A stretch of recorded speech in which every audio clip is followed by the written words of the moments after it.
Okay, great. Good afternoon.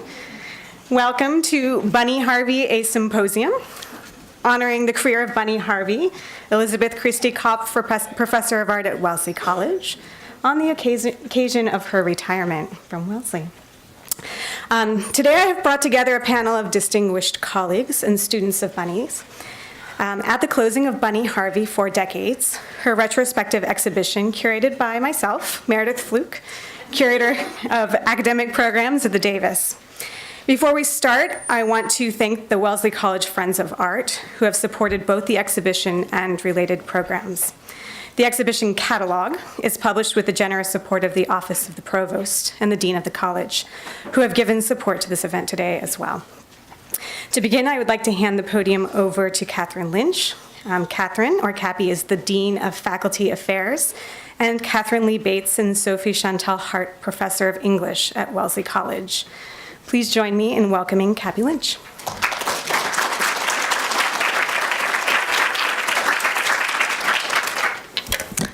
Welcome, everyone. I'm the academic dean who works with the art department, and I am thrilled and honored to have a role in welcoming you here to this symposium on the remarkable career of Bunny Harvey. Being in the presence of 4 decades of this amazing artist's work is exhilarating and awe-inspiring, as I think you will all agree. Bunny has a range of expression that extends from the grandest secrets of the universe to the most quotidian details and objects in nature. And a work that reveals through all of these a truly magical unity. Her paintings and drawings are both large and sweeping and tiny and precise. They evoke all 5 senses and suggest links between them. In particular, the visual and the sonic merge. The work is both deeply embedded in the natural landscape and breathtakingly abstract and liberating to the imagination. Bunny brings together a deep interest in science, history, and nature. Every work is different, and yet the viewer senses behind them all the same restless and intelligent sensibility at work. The body of work, as I'm sure you will agree if you've been through the exhibit that Meredith so ably has curated, taken all together, is a wonder. I was browsing in the exhibit of Bunny's art a few days ago, and with a sense of timing and synchronicity typical of Bunny, she just happened to arrive there at exactly the same moment that I did, and she generously pointed her way, my way, through some of the pieces. It was typical of her graciousness that she took this occasion to say to me that she feels that Wellesley College has helped to enable her career. I hope that's true, but as a representative of the college, it would be remiss of me not to point out today, in response, the enormous contribution to the quality and reputation of our studio art program that Bunny, a prize-winning teacher, has made. Just looking out at all of the people in the audience and seeing many of her former students, I know that she has touched the lives of hundreds of students, dozens of colleagues, and left an indelible and gorgeous mark on the department. We are all at Wellesley so inordinately proud of having had the privilege to be part of this stunning achievement that's represented in her body of work. This symposium is a celebration of that work. I turn the floor over now to the current director of the Studio Art Program, Daniela Rivera.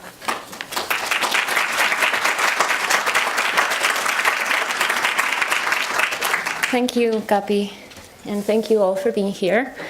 I want to say thank you to all the former students and all the actual students that are here accompanying at this symposium. On behalf of the studio program, I want to express my most sincere gratitude to the provost, Andy Shannon, and our dear Dean Cappy for all their support on behalf of Bunny's exhibition and for the gorgeous award-winning catalog that I've seen in some of your hands already. I want to thank also the Davis Museum for their collegiality and their will to collaborate with the visual artists in the art department. I know that showing the artists that are just across the hallway might not be the most exciting exhibition to prepare for, But, you know, they've always done it with generosity, professionalism, and genuine interest in our work. And Bunny's show is a highlight of this type of collaboration. On that note, I also want to say thank you to Meredith, the extraordinary curator, for her vision for this show. I have to say that when I first saw this exhibition, I got extremely excited, and I just wanted to leave the museum immediately to go back to my students and start working, which is a good sign. And I was extremely envious of Bunny, too, which is for me also a good sign, because I think envy is sort of my critical barometer when it comes to art making. Sorry, Bunny. Well, the most important thank you of tonight, of course, is to say thank you to you, to Bunny. I want to thank Bunny and join in the celebration of 4 decades of creation, 4 decades of devoted dedication to art making and teaching, and 4 decades of hard work in building this program, a strong studio art program here at Wellesley College. So thank you. There are many things I could say, but I know the time is limited and I don't want to bore you with my blah blah. I would just to say thank you to Bunny for her vision, her fierce determination. We have a program where students think in terms of materials and are able to express crucial ideas by way of material narratives rather than verbal narratives. Your show is a testament of the greatness of painting and its material voice. I have been a colleague of yours, but in many ways, and I was just saying to somebody before this symposium started, I've been sort of a student of yours. I have admired and learned from your tireless energy, your permanent enthusiasm, your passion for making, your drive, and your permanent curiosity. Most importantly, from conversations and critiques, I have learned to pass along to my students the importance of the how over the what when it comes to art making, and the ways on how to make this critical aspect of art graspable for them. Within the liberal art context, and I think this is also expressed in the show and expressed by Kapi's words before, on the liberal arts context and within the world of, at large, I think art and artists have the responsibility of making work that brings together, not in terms of building community, but in terms of creating spaces for all disciplines to relate to one another. And we see that in Bunny's show. For science and poetry to blend as one to create something new, for movement, sound, and engineering to come together to create form, for visual structure, to cross over and create and help in literary structure. The examples of crossovers and spaces for blending and relations are innumerable in our mission in the studio program, thanks to Bunny's vision, is to provide the space for disciplines and ideas to meet and to act as the glue that will generate new structures, structural ways of looking and understanding our world. I imagine we will be talking about this and much more today. And without further ado, I just want to say thank you again and pass the podium to Margaret Carroll in representation of the art history side of the department.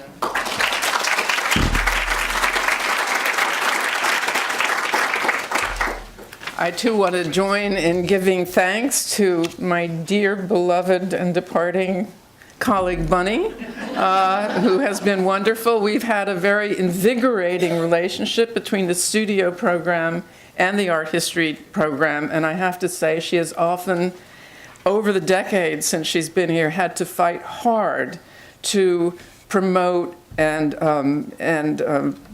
make real the vision she had for what that program was. I also want to thank Meredith Fluke for a really inspired and brilliant installation of Bunny's paintings and a beautiful catalog as well. It's been wonderful for me, in a sense, to rediscover Bunny's work and going through the galleries. For those of you who don't know, I've been here even longer than Bunny, which is like, my God, why aren't I in the grave? But I came in 75 and Bunny came in 76. And I teach Dutch painting, among other things, and Dutch landscape painting as well.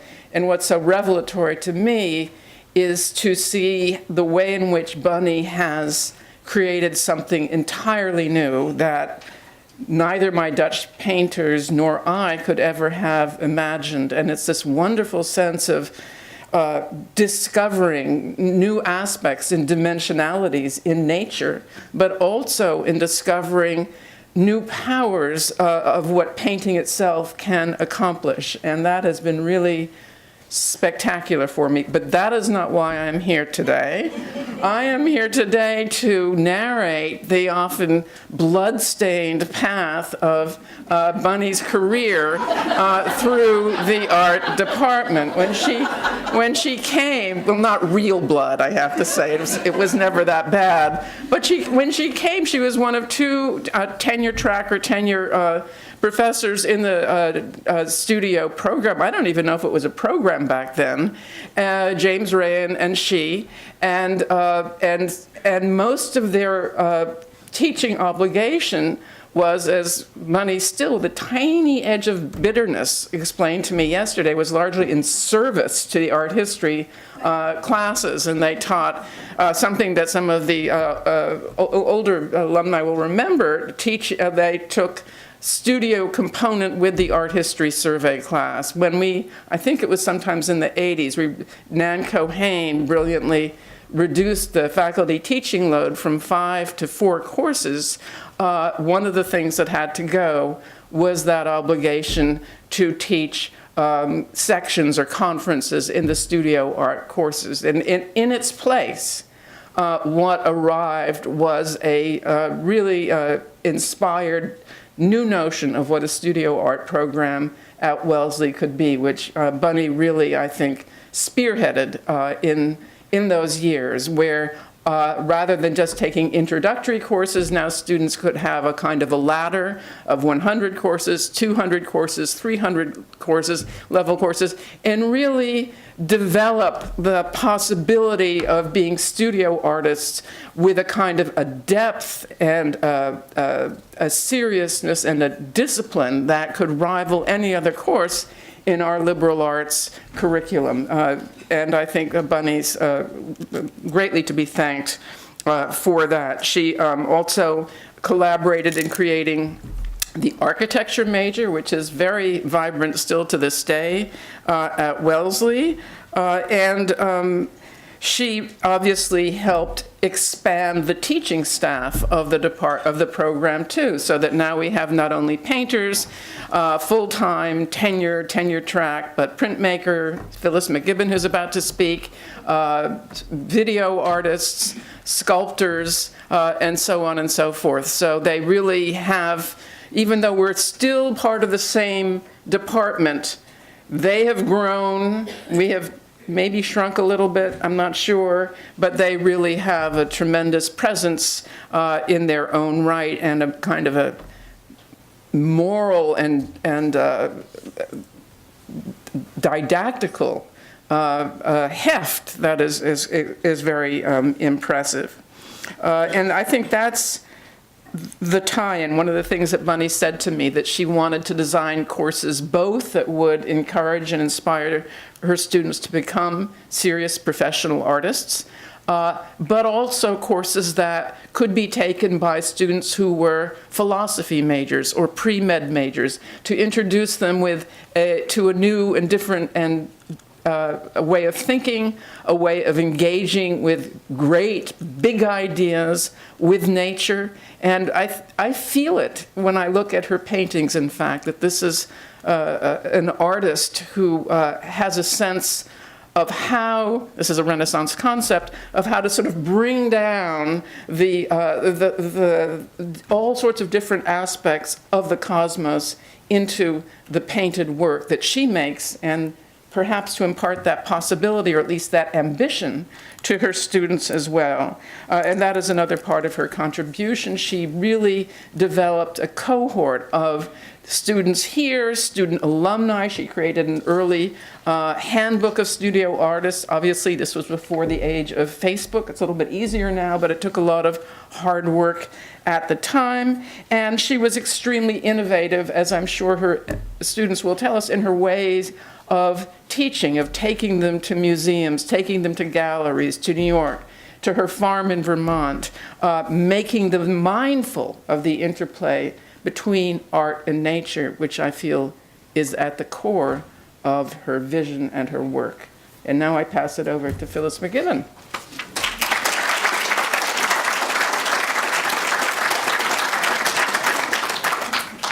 It's hard to know what more to say, but there is so much more to say about Bunny. Thank you all for being here. It is such a pleasure to have this gathering at this time at the end of the semester and in this final week of this extraordinary show. Thank you to Bunny for this amazing exhibition, and what a pleasure it's been this whole semester to be able to go in and out at will and to glimpse different conversations that have been happening. It's been really so rich. I want to also thank not only the alumni who are going to be speaking today for coming all this way to share your experience here and to reflect on the life that you've led, having had a significant studio experience here with Bunny, but also I want to thank all of the many people who sent images to us, who sent comments to us in the summer. Jane Yan, working with Meredith Fluke, were reaching out to former students of Bunny's to get ideas and insights about her teaching, and it was such a pleasure behind the scenes to have the opportunity to read these comments and to gather that comment book. Already there have been some wonderful new contributions, so when you're in the show later today at the reception and afterwards, I hope if you've not had a chance to pen something, please do, because we'd love to be able to gather all of those together along with photos from this very beautiful semester of this exhibition. I also want to mention that there are many people who wanted to be here and who are with us in spirit today. So it's really a wonderful community that we've got here in the room, but we know that there are others who are thinking of you, Bunny, and excited about this whole gathering. Absolutely. This is a time, as many of you know, of great transition in the studio program, and I think Daniela spoke beautifully to that. But you must have noticed, if you've not been to campus recently, that we've got a building next door. And so it's an exciting time for us to think about revisioning that space, which Bunny has done imaginatively over many years, has worked in the Pendleton West building, coped with all kinds of changes and shifts there. And so as we look ahead to the new things that we'll be doing in this building, this is a really good time for us to reflect on what we have been doing and what is really the core of an intensive studio investigation at the college level in a liberal arts context. And Bunny has led this and thought about this so ably for so long. I think this is a time for us to really reflect now together with you on this generosity and creativity and responsiveness that Bunny has brought in her work and then brought out to students. Like, she's someone who has taught one student at a time. They're often in groups, but there's a one-on-one intensity of her communication and of her insight to people that I think is really so inspiring for those of us who teach near her, to watch a student move from one plateau to the next one because of a comment that Bunny has made, which may have made them uncomfortable at the time, but elicited tremendous insights. As you know, she arrived in 1976, 2 years after a studio major had been established, but at that point, as I understand it, the curriculum was not quite ready. It took a while to really build those courses, and having a good idea for a course and having the right timing for the course didn't necessarily make it happen. Sometimes a little bit of fighting had to happen too, right, to really be able to make something occur. So Bunny came in with a maverick spirit to Wellesley College. She modeled that kind of independence of vision and insight for all of us over 4 decades. I've had the privilege of being near it for 2 decades, and I know that from the time that I arrived, I watched her in partnership, a kind of a yin-yang partnership with my beloved colleague, James Wilson-Rayan. Together, they worked out different possibilities, worked side by side, and other faculty joined, Carlos Dorian and Elaine Spatz-Rabinowitz. You know, many others have been part of this overall kind of mission.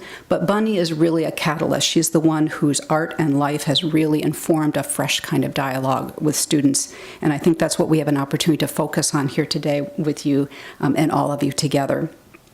One of the things I'd like to really put on the table, and I think that you're likely to say it better than I can, is Bunny's extraordinarily keen eye for what's going on in the image as it happens is really remarkable. So for those of you who've had a firsthand experience with Bunny in a studio, the way she could read a page or a canvas as it's unfolding, what that tangible line of thought is doing. Bunny has an extraordinary gift for that kind of moment, and she's got an extraordinary sense of timing in terms of when to interrupt, when to let it be, when to follow up with a comment, and how to pull the rug out from underneath the student if they're too comfortable.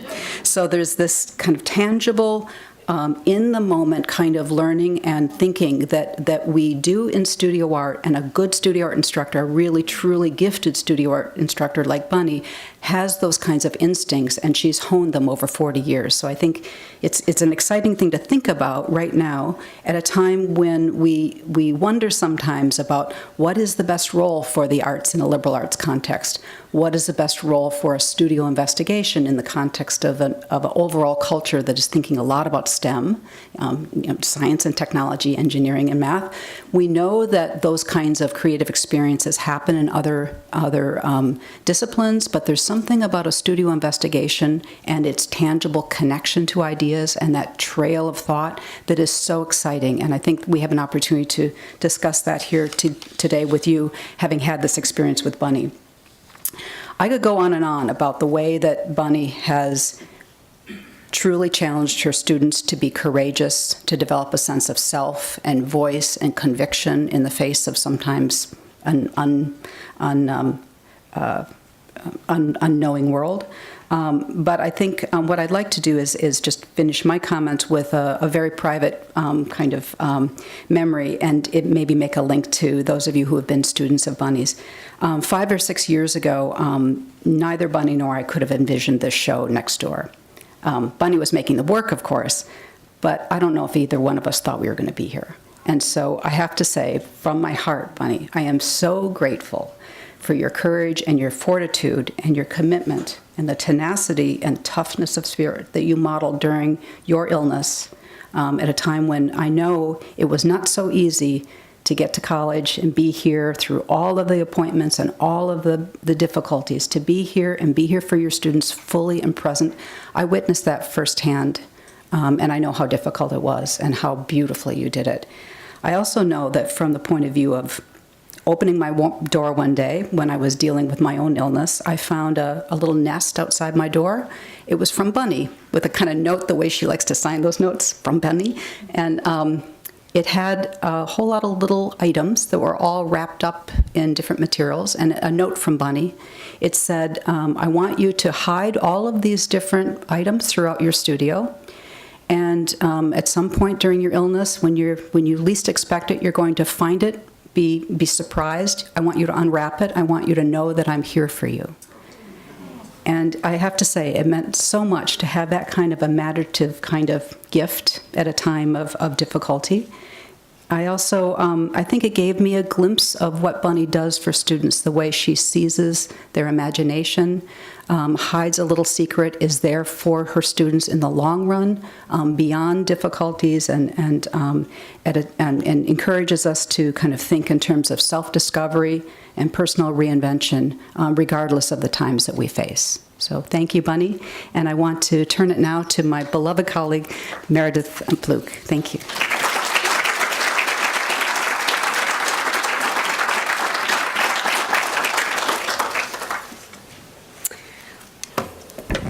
Thank you.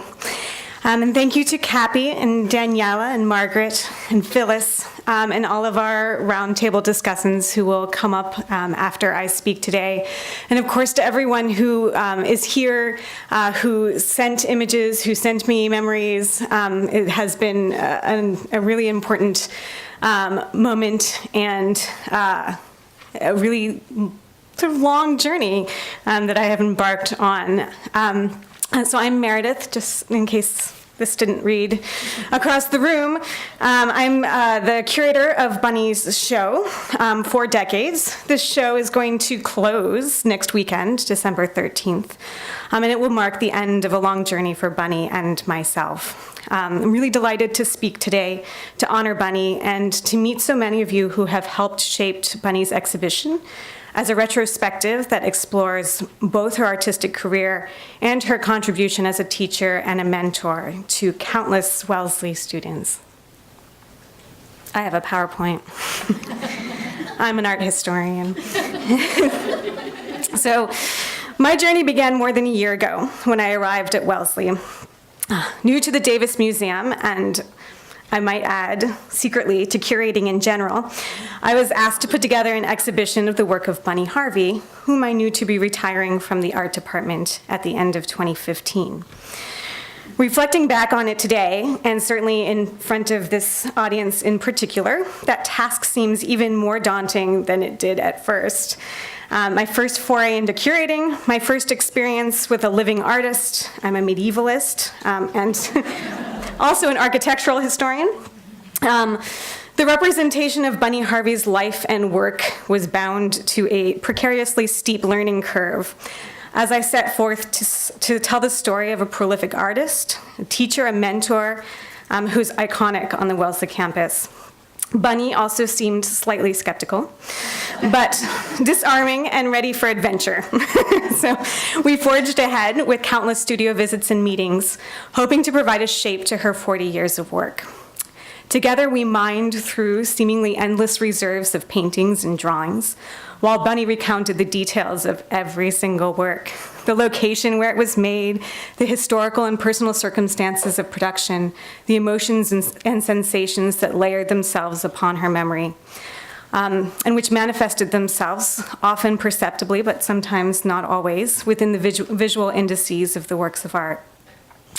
As I dizzyingly encountered work after work, the narrative of Bunny's life, along with her ideas, her thoughts, her process, came to me in spurts and surges, each detail bound to the various works of art. At times, her body of work presented itself as a linear continuum, which was nice, where the art aligned with personal narratives of process and growth, and where themes appeared in chronological fashion. At other times, however, Bunny's body of work looked like a wild spiral as it returned again to themes and ideas over the years.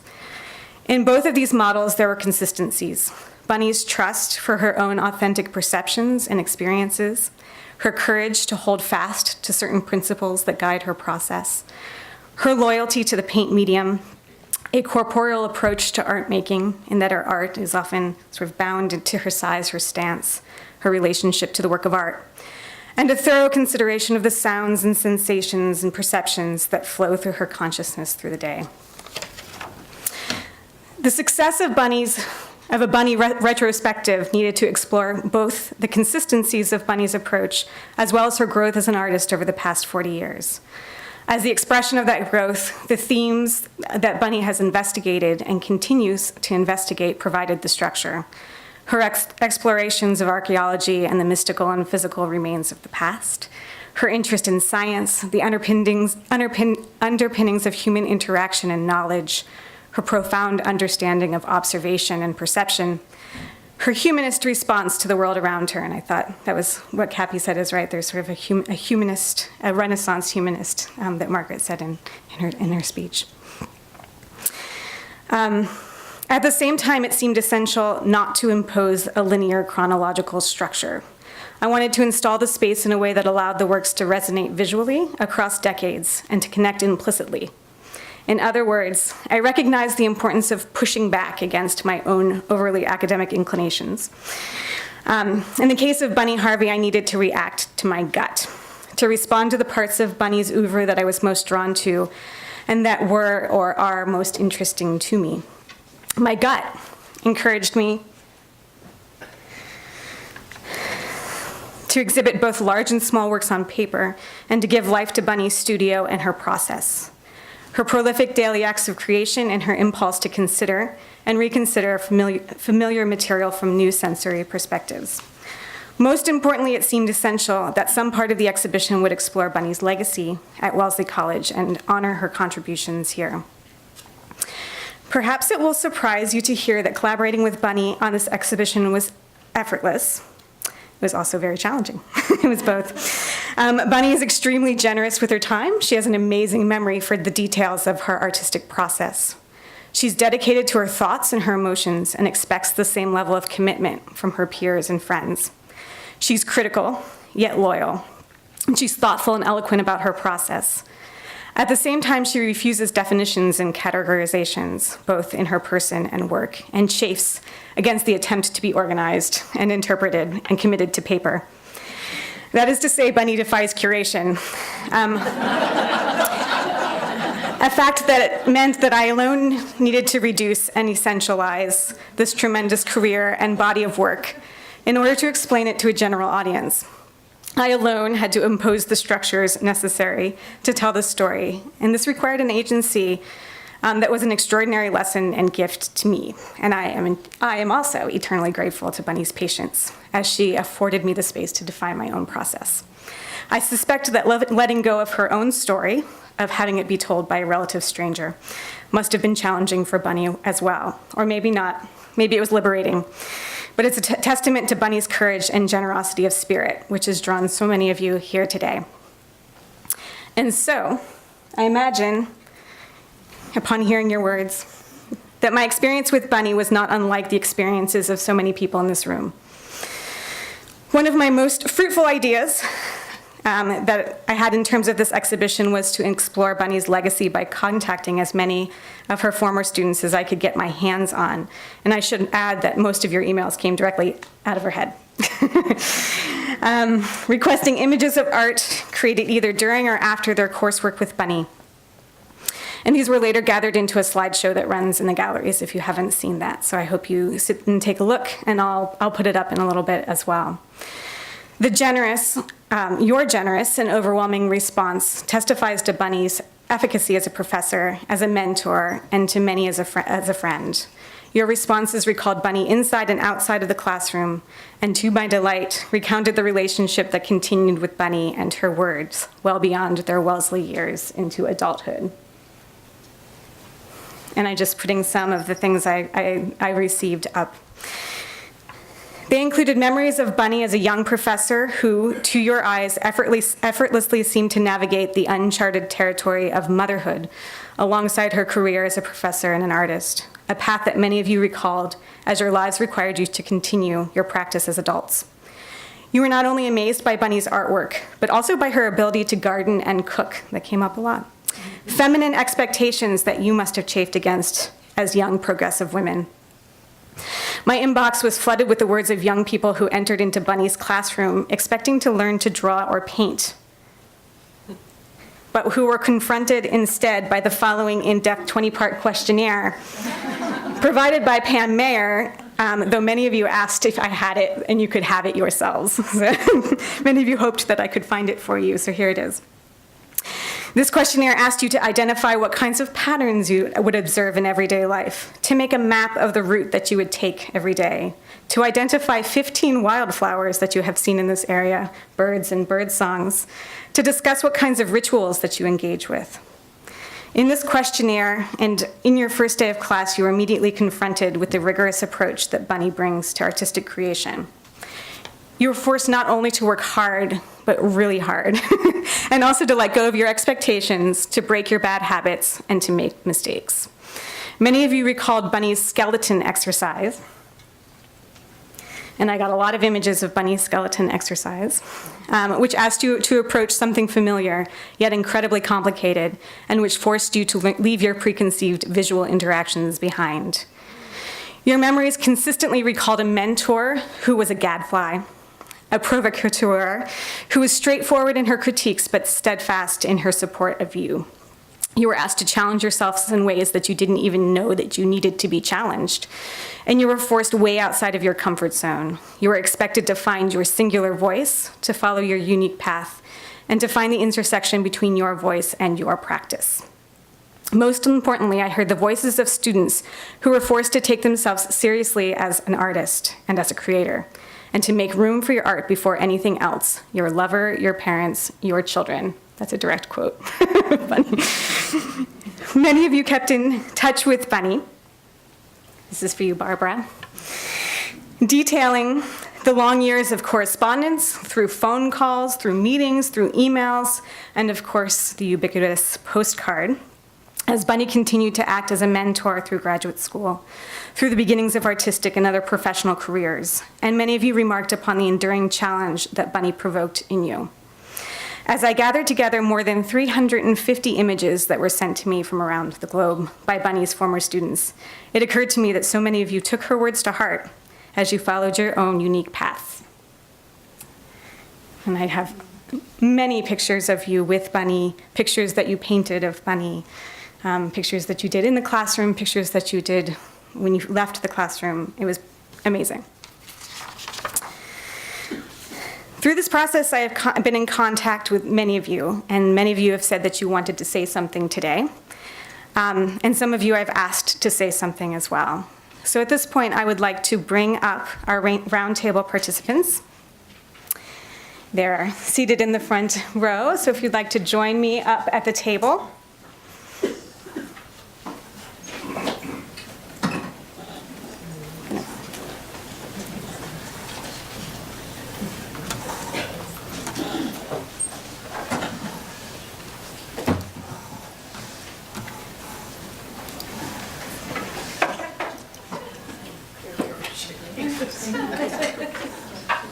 I'm just going to play this video of all of these works of art behind you.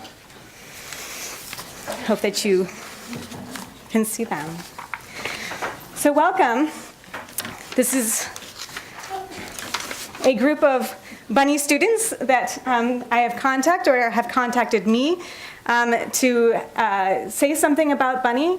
My expectation was that they would sort of come with, a word about who they are, contextualize themselves for you, that they sort of would each say something, introduce themselves, and then we could have a bit of a roundtable discussion. I can ask them questions. I hope that you will ask them questions. I hope that we have a number of current Wellesley students.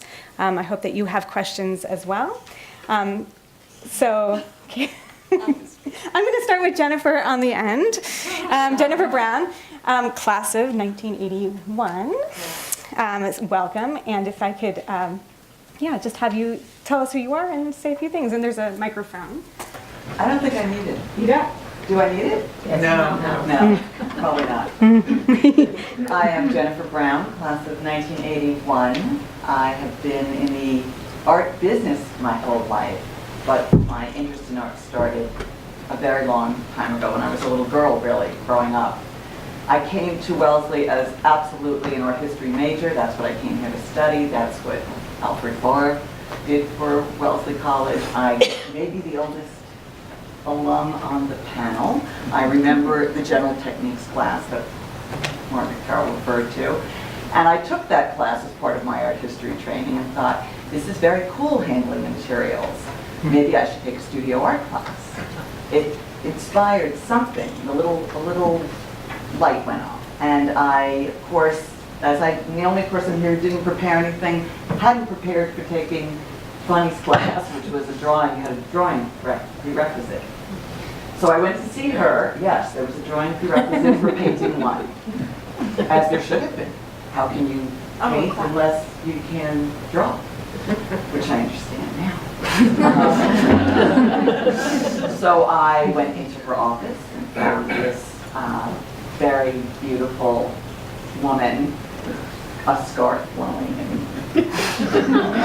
felt very artistic, and I connected to all of that stuff. And I was beginning to feel a little, this was my sophomore year, a little constrained in the art history department, which Margaret and I were discussing. It was a bit rigid at the time. You were an academic or you were nothing. And I was wondering about my academic future at that point in general. Was this for me? Am I going to be a PhD?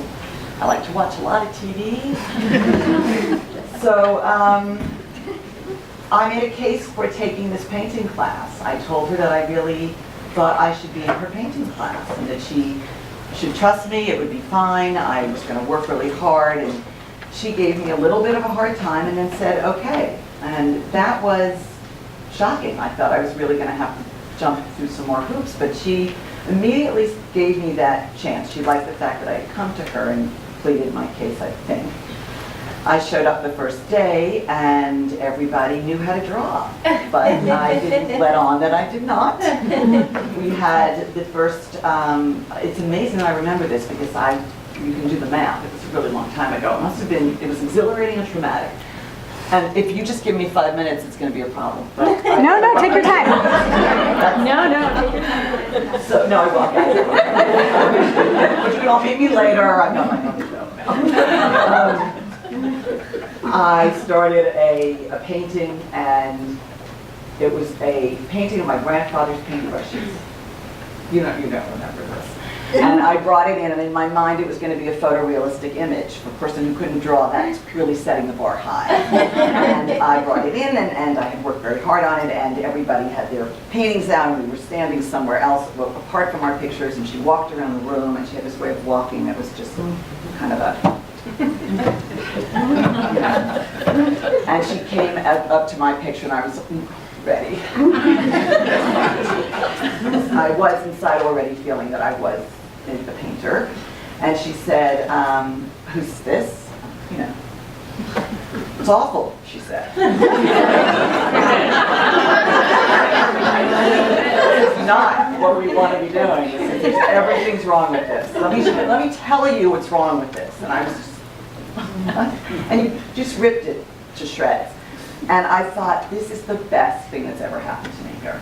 This is just terrifying and amazing, and I'm really gonna have to figure this out. I really want to please this person. I think she's really smart, and she's gonna really tell me how it is. And remember, it's the late 70s, so that wasn't the general kind of classroom experience that you had on this campus. It was just in a moment when women were starting to make a little bit more noise, particularly at Wellesley. If you made a lot of noise about your gender, that wasn't okay. You had to be kind of a good girl still. There were still pearls and skirts coming to class, something I struggled with. Didn't pack the pearls and the skirts. So it was this shifting moment, and Bunny was the person there immediately saying, kind of like a beacon, what do you think? What do you want? What are you thinking about? Who are you? How are you going to go on this journey? It was many, many hours later in the studio, I wound up with a painting for the final project, which was probably awful. I think the subject was my parents' bedroom. It was really bad. It was. I was weird. And I called my father at the end of the semester, and I said, I've made a decision. I'm going to be a studio art major. I'm dropping the art history idea. I'm going to be a studio art major. This is where I'm connecting to me, and I get it. And I thought he was going to say, no, you can't do that. You'll starve. You know, you've got to go to graduate school. And he said, that's great. That's great. You know, that's going to be really hard. I got to go. Bye. I immediately decided I was not going to be painter. Really? Bye? No, I didn't immediately decide that.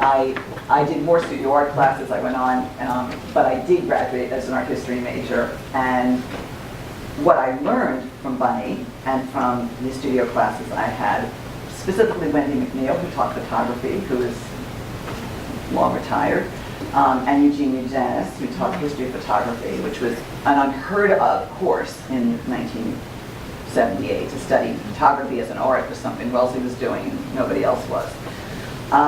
It taught me to think about art. It taught me to speak about art. It taught me to understand what language, what vocabulary. Bunny gave a vocabulary to me about a blank canvas and approaching that canvas and what the process is, so that when I became an art dealer, I would reference those moments, my own moments in front of those blank canvases, and understand what that artist had gone through, what process, what fear there was to take something that was nothing and make it into something that came of whole cloth from you only, and specifically you.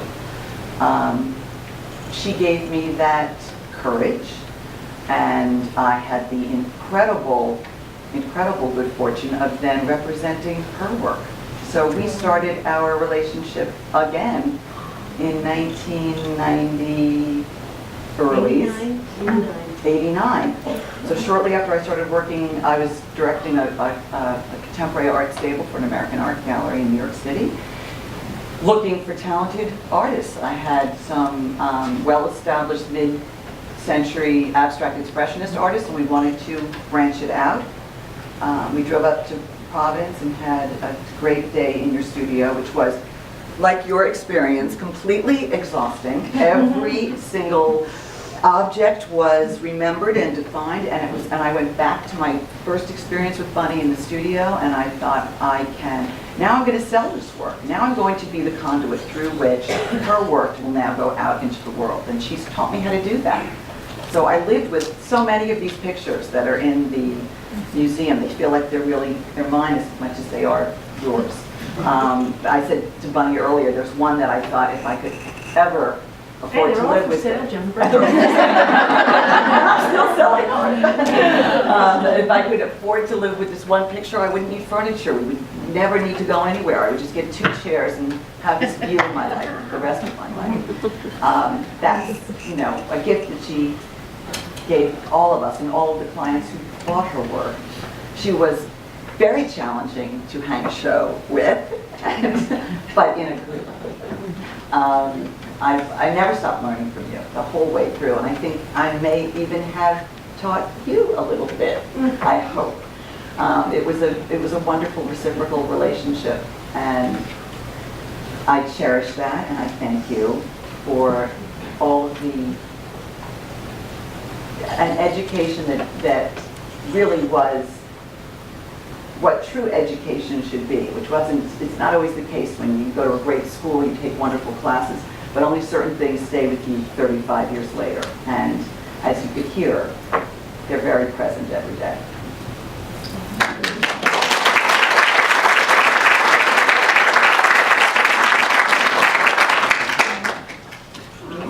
Are we going in a linear?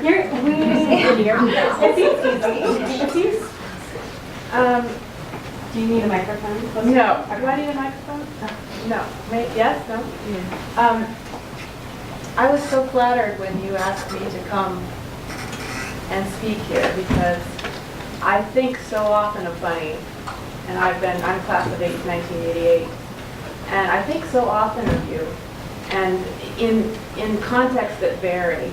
But when you asked me to speak, I thought this is a chance for me to actually share how Bunny's influence has resonated with me for many, many years and continues to do so. In the speeches that have been delivered so far, I've heard phrases, and I wrote them down as I heard them, that I wanted to bring up again because I didn't want to forget.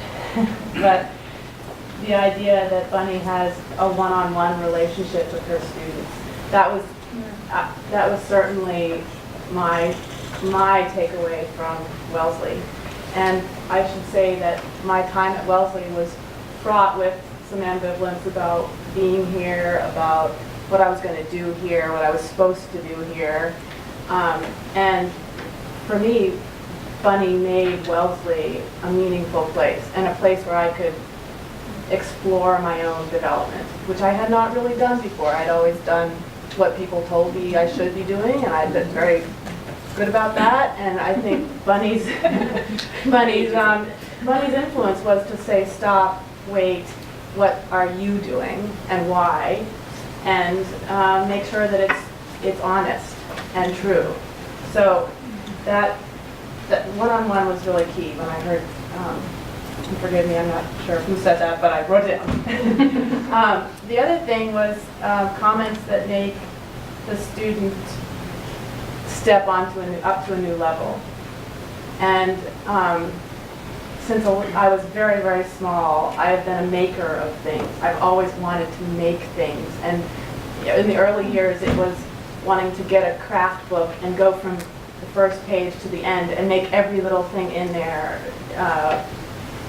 by myself, no one watching over me or telling me to go. I just wanted to make things, and I still always want to make things. And whenever I do, honestly, I think of your voice. I have your voice in my head saying, "What do you see? What do you really see?" Or, and I'll get to that later. What else I hear in my head?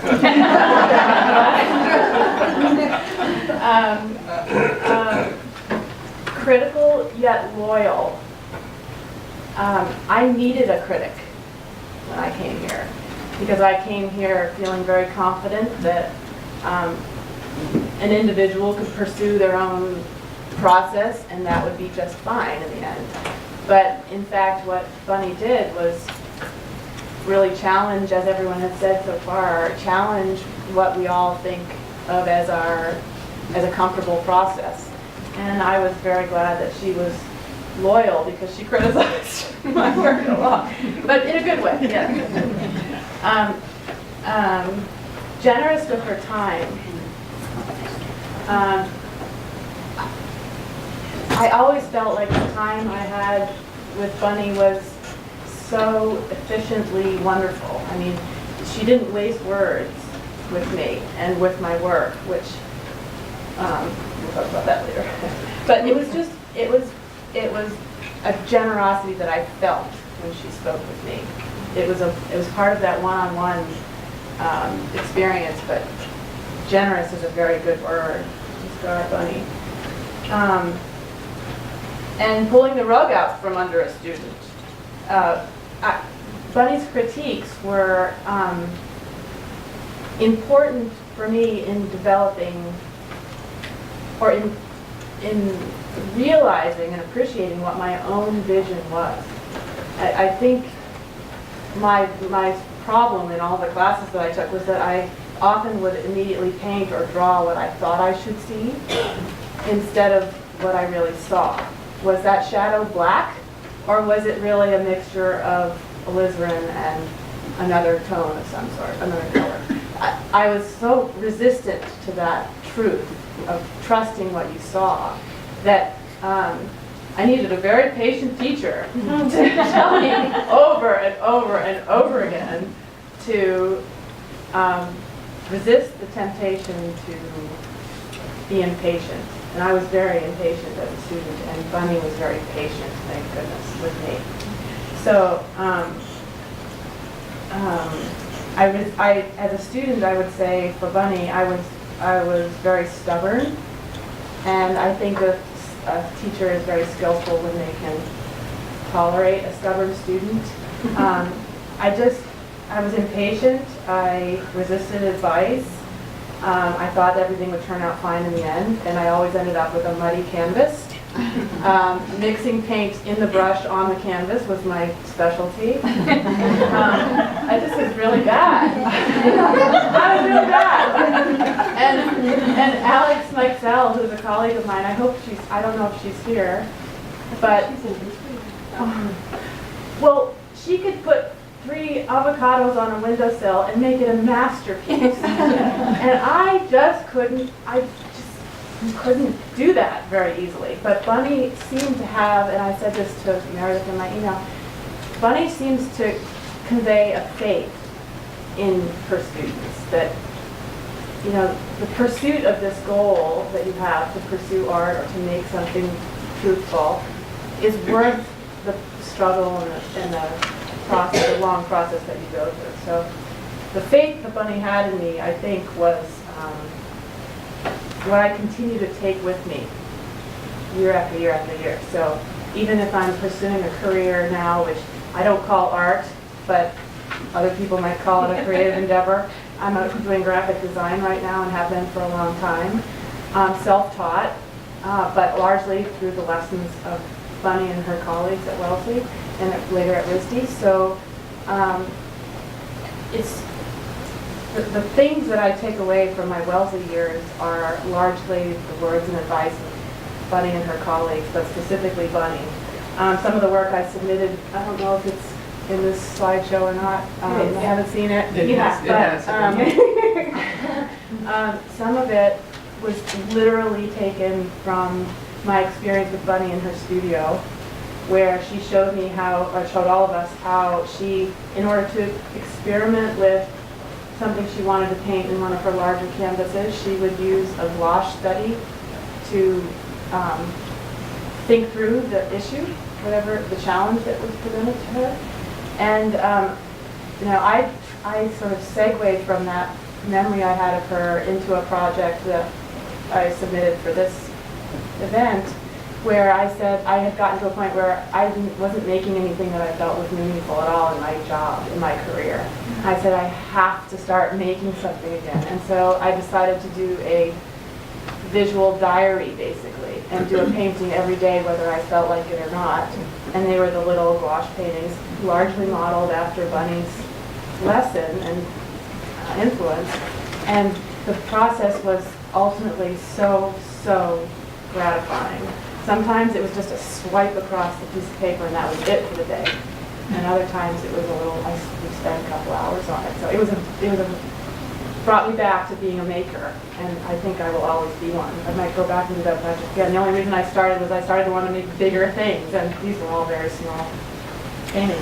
But just to wrap up, I guess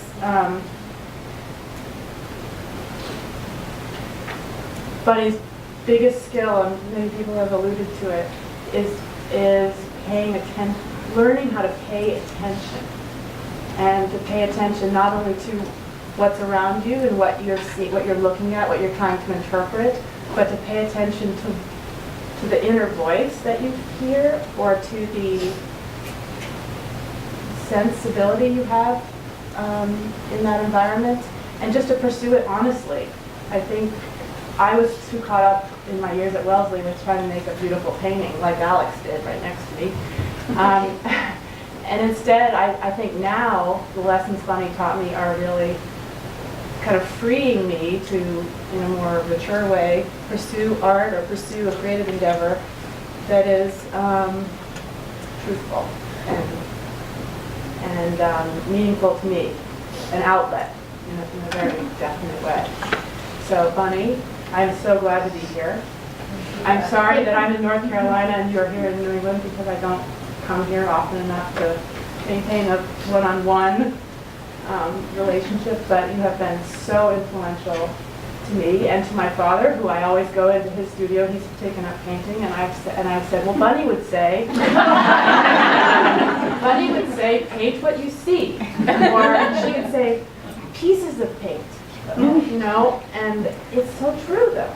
And so I thank you for the things you've allowed me to not only pass on to my father and to other people who ask my opinion, but to being the voice in my head that is so important and significant. So, thank you.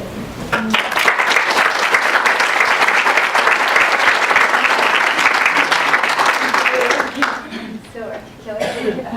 But yeah, I have to first apologize because my thoughts are a little like your cabinet with things in all directions. Good.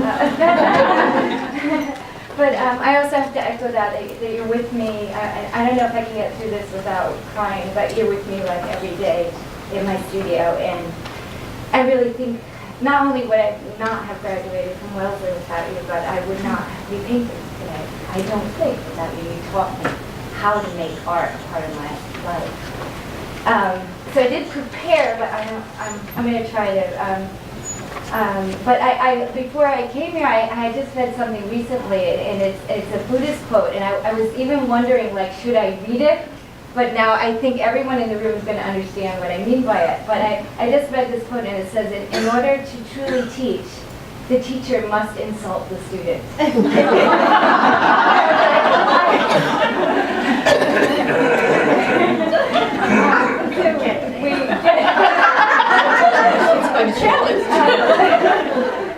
But how many times?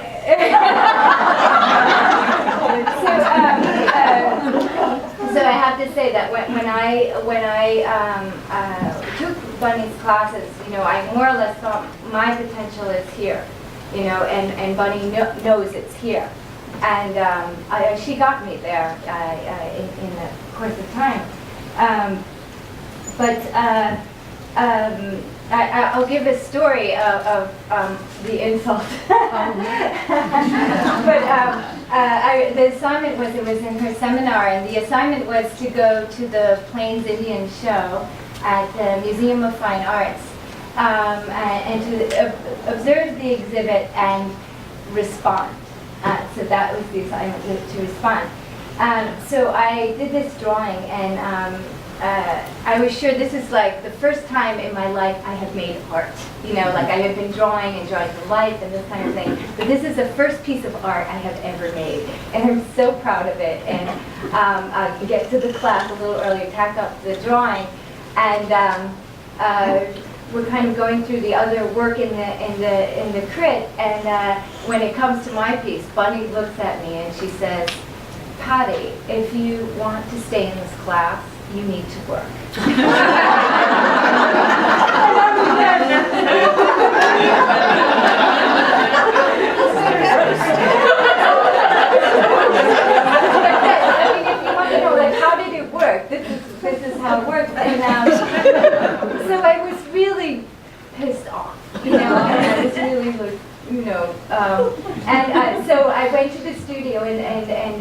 worked, and the next day I worked, and I was like, I'm the chauffeur, like this.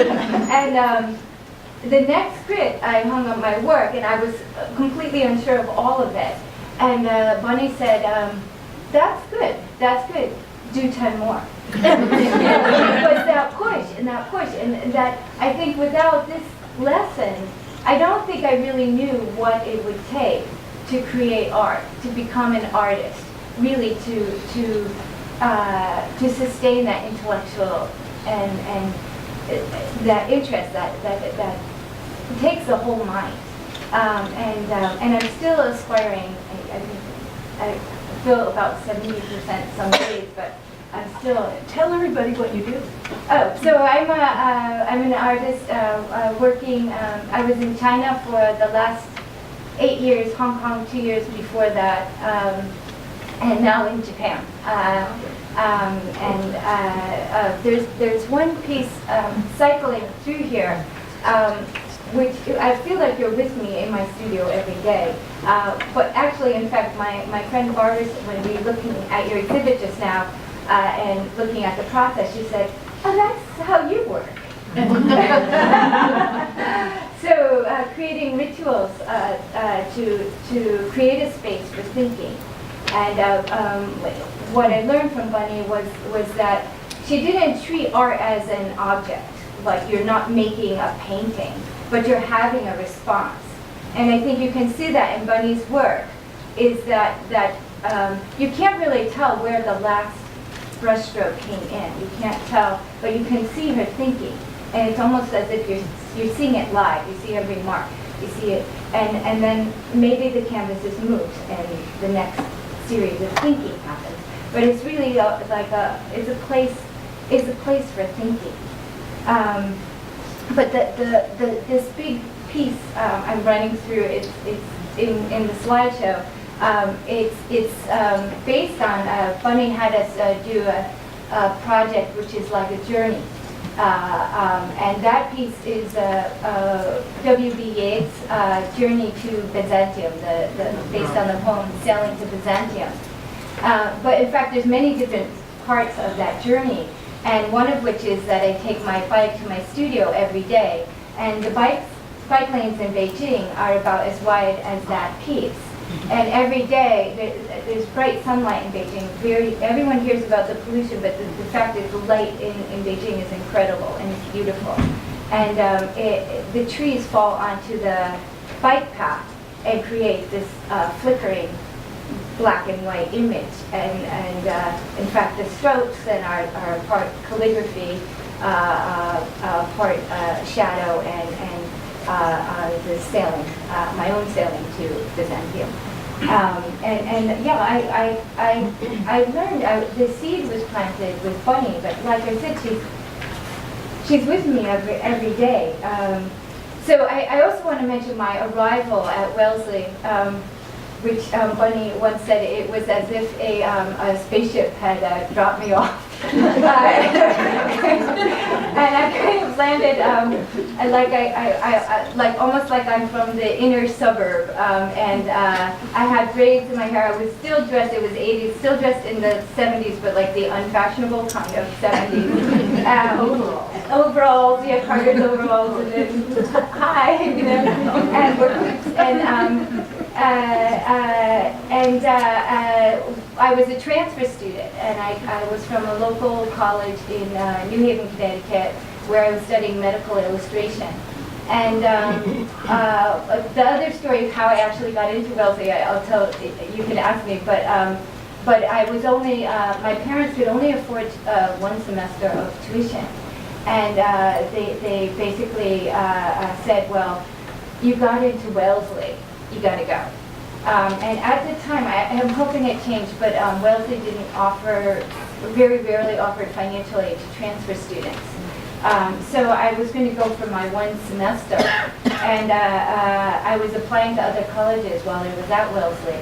And I asked Bunny for a recommendation, and she was like, for what, And basically, she went into financial aid, and she said, keep the students. And they put together a package with some alumni and scholarships and fellowships, and I was able to complete my education at Wellesley. Thank you very much.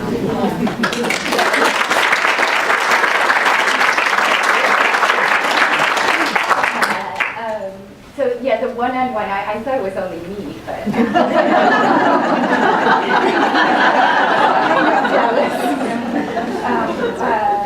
and there were other moments because I told my parents that I was a biology major. Bunny, I talked to Bunny about this one day, and she gave me a voice. She said, "Look, your mother should be happy that you know what you want to do in your life, you know," and she gave me that voice to say, tell the truth, actually, about that. So what do we learn? So I understood art before this point. I didn't understand abstract art, and I understood the magic of creating from life, you know, as an illustration major. And before I know it in the seminar, I was making abstract art without really even knowing what it was. I mean, the journey. One thing that I loved about Bunny is she would tell stories as we painted, and they were brilliant, and they would bring our imagination to different places.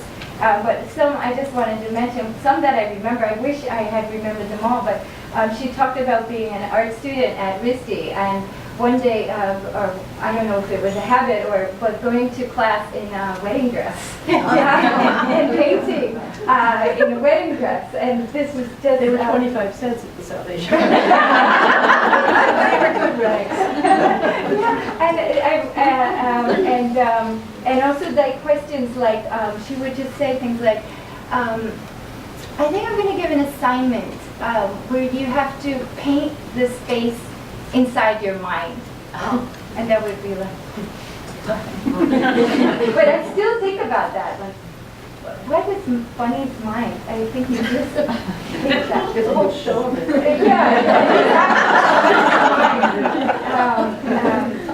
And also, in terms of the changes you made and the encouragement, I remember her making the case for every student at Wellesley should take figure drawing.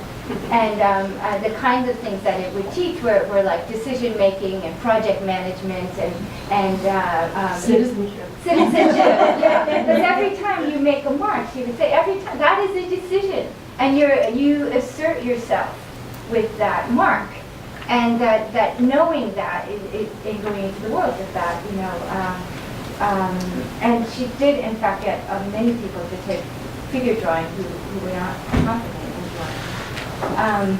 And then also the description of the mirrored tombs in Egypt, which I still, I've never been, my sister's been to Egypt, but I never have been, but where there would be a mirror on the outside of the tomb, which would then reflect in mirrors down the corridor. And you did paintings of this, another place for my imagination to go. And of course, like everyone's saying, how to keep art in your life.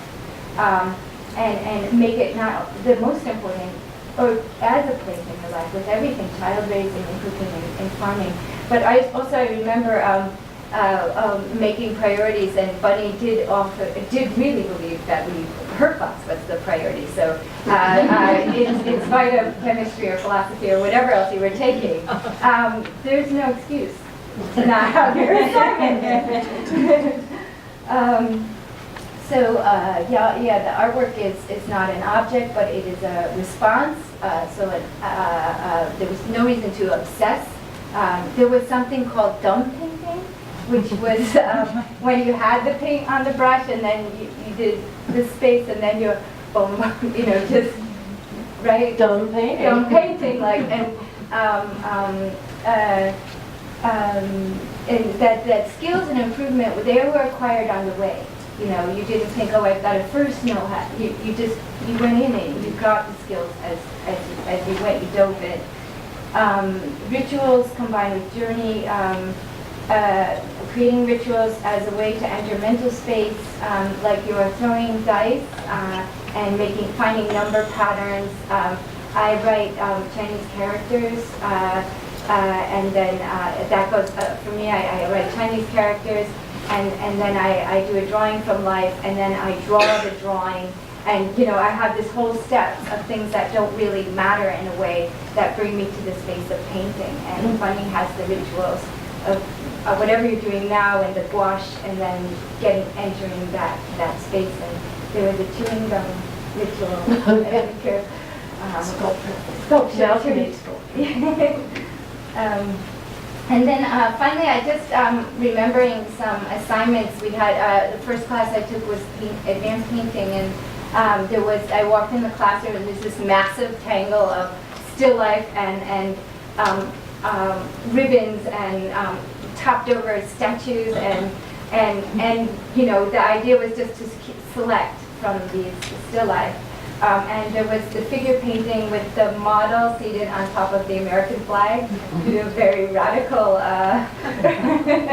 thing. And then we had to take a journey to a place we had never gone before, talk to somebody, and then respond. And I happen to remember Deborah's piece where she went to Easter Sunday Mass. And came out with a marshmallow Bible, which was incredible. And also that she taught us that we could also be inspired by things we didn't like. And maybe this is, I don't know if anyone curated this exhibit. There was a Pat Steer exhibit around the time, 83 or 84, and I think we decided we didn't like the exhibit, or we didn't, something like that. But so we started to draw like her, you know, just making these grids and, you know, putting little dots in. And in the end, I started making grids with little, like it evolved eventually into something that became part of my work. So there's so much more, but I'm going to let other people talk. But thank you so much. Thank you.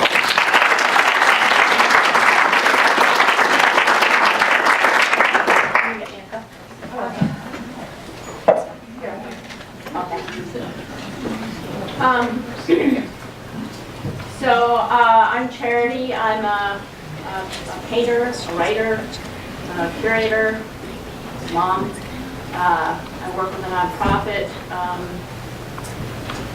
And Lacey and I were talking just a few minutes ago about, you know, if we wanted to talk about how Bunny influenced our lives, we'd be here all day.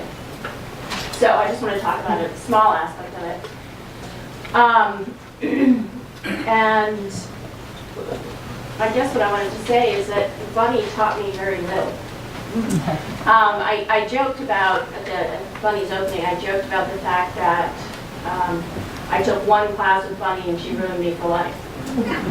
I took Bunny's, so I was an academic student here, and I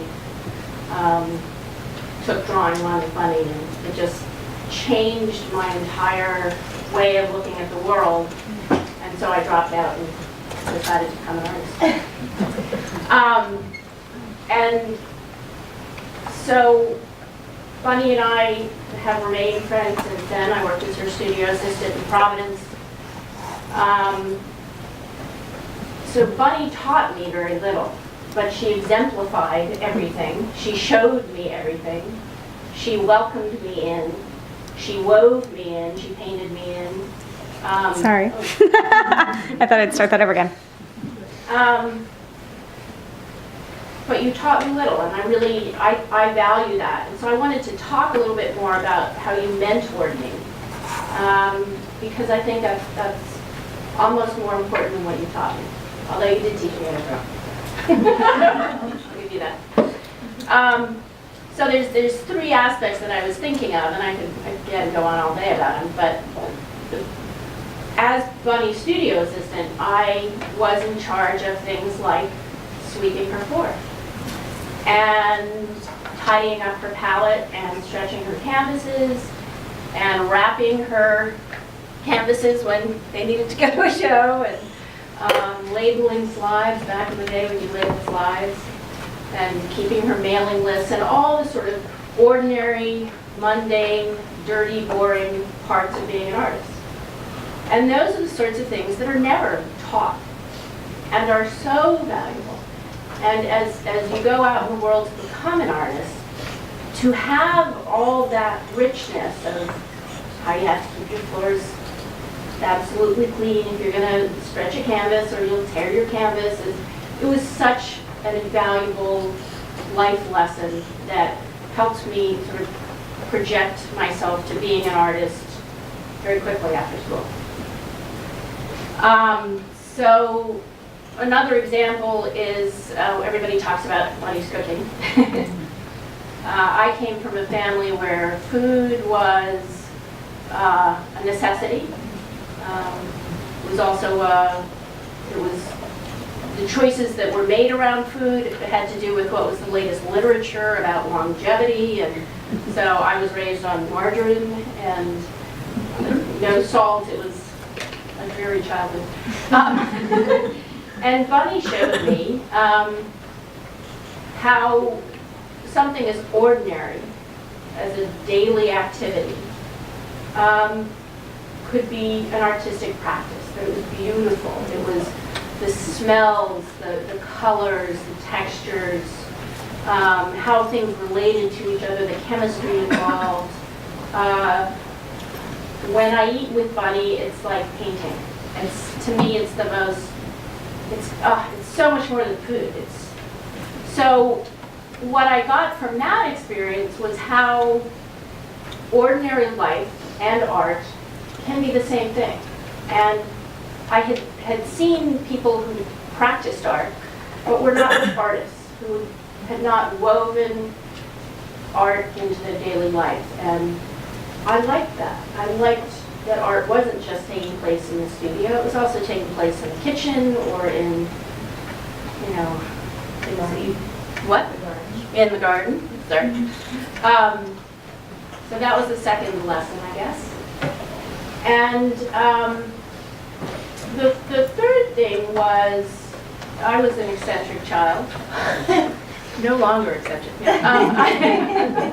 I was an eccentric child, and I did things like I collected stones. Every time I found a pretty stone, I put it in my dungarees, until my dungarees hung low. And I was teased for my propensity for collecting things, and little scraps of torn paper, and things that had memories associated with them. And I had all these little collections, and it was sort of shameful. It was something I did, but everybody thought was odd about me. And as I spent time in your house with your family and your stuff and in your studio, I started seeing how my oddities, my collections, were the raw material for my work, and how embracing the things that other people might not understand but that had meaning for me was so important. And so all these things that had in boxes of stones that were hidden away and sources of embarrassment, I began sort of taking them out, and my house is now full of shelves with stones and little scraps of paper, and you can see even my artwork is a collection of these sort of influences. So my point is, I guess, mentoring is so important. It's not just a classroom. It's exemplifying. It's living what you taught. It is sharing of your soul. It's generosity. That makes you more than a teacher. Teacher is a dirty word. To me, a teacher is a limited thing. Somebody who's an educator, somebody who's a mentor, is somebody who gives of their soul. And I think it is that. So thank you.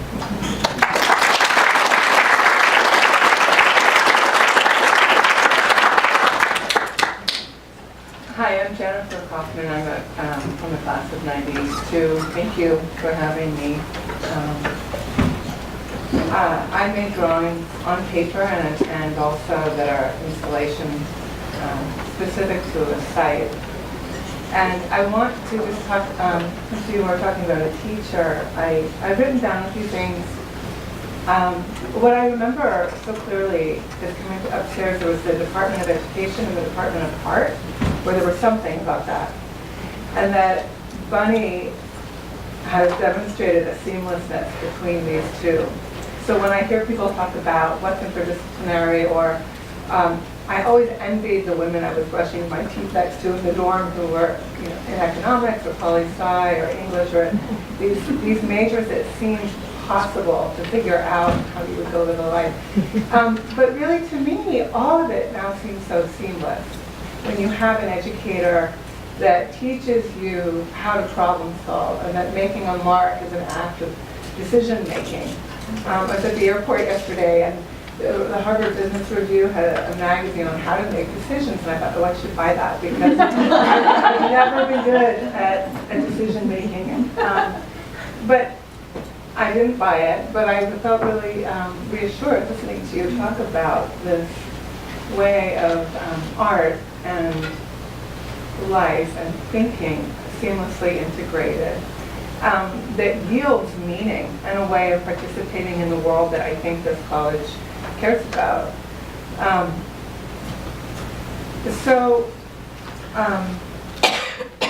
have a couple of thoughts. I was thinking there's this teaching from the Parquet about the teachings of the fathers, and there's a saying that says, make yourself a teacher, and I wanted to really acknowledge you today because it works both ways. You go make yourself a teacher, go find a teacher. And I had a very scenic route getting here. I was a student.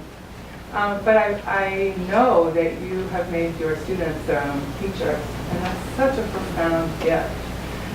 This is a disjointed thing, but speaking of the gift, if you haven't read those sides of the gift, Bunny introduced our seminar to that great book, which was re-released a few years ago in its 25th year, and so many great books. And I somehow feel like we should have a separate book in the museum where you could just write down the book Bunny told you about and then circulate it to everyone in your life.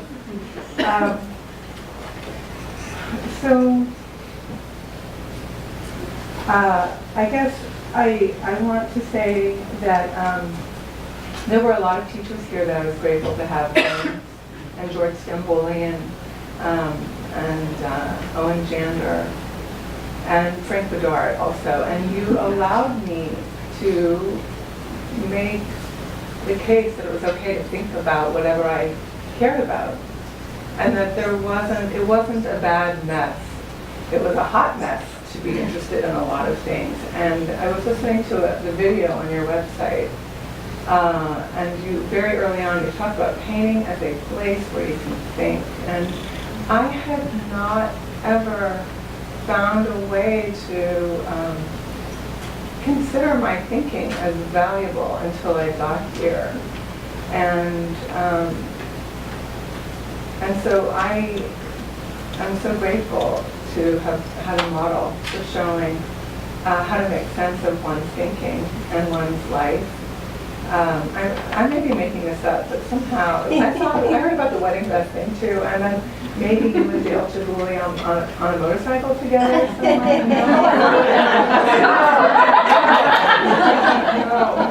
Spread that word.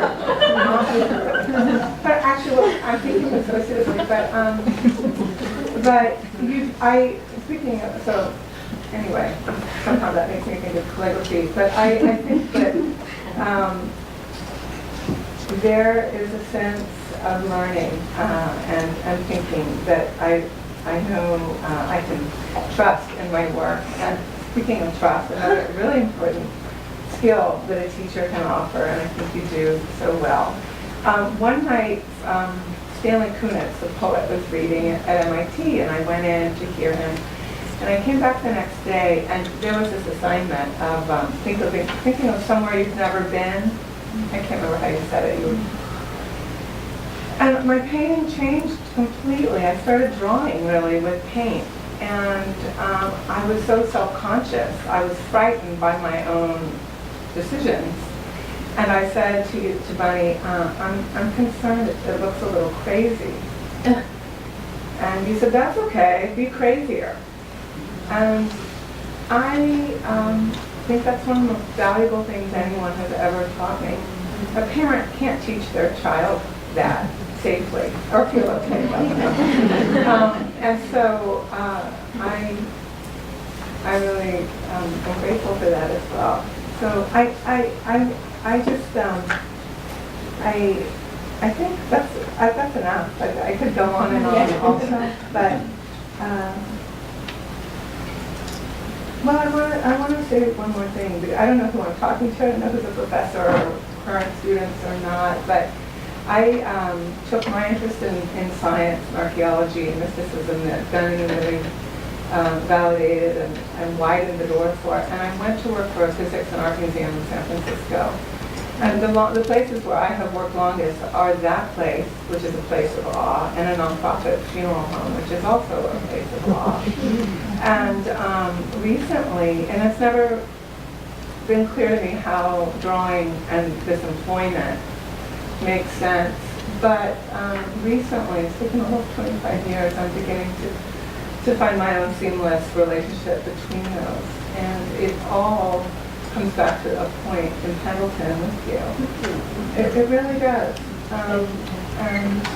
And it's making the world better, and it makes me very happy. And I'm so grateful to have had you as a teacher. And like everyone here, you're just constantly in the studio with us, properly insulting us perhaps. But I actually experienced that. Just a really great guide to be my own teacher in the studio.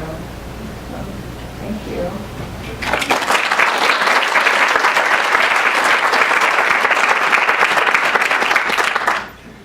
Hi, I'm Julia Kunin, and I just want to say it's been incredible to listen to everybody here. It's just wonderful, and it's reminding me of so many important things, and why I went to Wellesley College, why I love being at Wellesley, and I have a lot to say, but I do feel that, well, I'm an artist, also I'm a sculptor, I live in New York, I'm represented by a gallery there, but I really survived by teaching.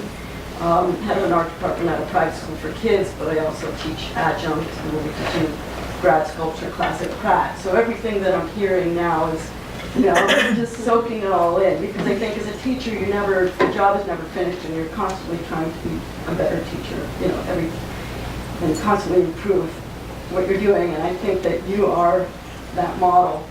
And I also think you're a model of interdisciplinary thinking, and it's something that Wellesley can personify and can continue to personify even more. Maybe STEM will become STEAM. Yeah. And I think that your work actually personifies STEAM in that sense: science, technology, engineering, arts, and math. But it's not only STEAM. I think one reason that I resonate with your work resonates with me, is that it also is about language, and I felt very inspired by that. Your use of codes, your use of layering, your actually excavating thoughts and ideas through archaeological imagery.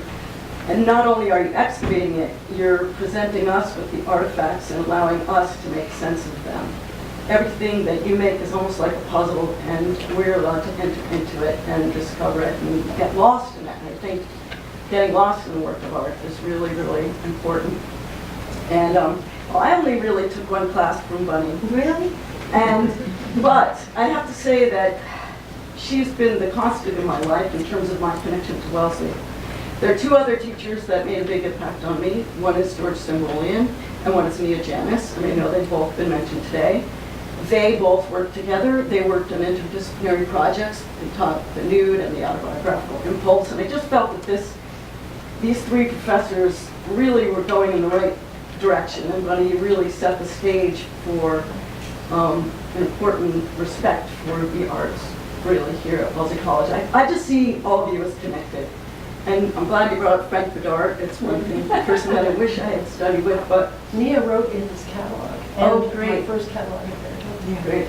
I'm getting nervous, but anyway, I also, getting back to language, poetry has always been important to you, and when I graduated, you gave me two gifts. You gave me a book of poetry by Adrian Rich and one by Robert Lowell, or Robert Bly, I can't remember, but it was two, Robert Bly. And I've always been a reader. Sleeping poetry, that was it. And I've always been a reader of poetry. And I think that the symbols that you view in your work had a big influence on me. My work currently is made up of stacks of symbols. And I also think the idea of the spiral and spiraling back to early work, which I see in you as well as echoed in my work. I'm going all over the place here. I know there's so many thoughts and things that I wanted to say, but I also want to just talk about the importance of the object. And I'm a sculptor, and Bunny has always collected objects, and that's been echoed throughout a lot of what people have said.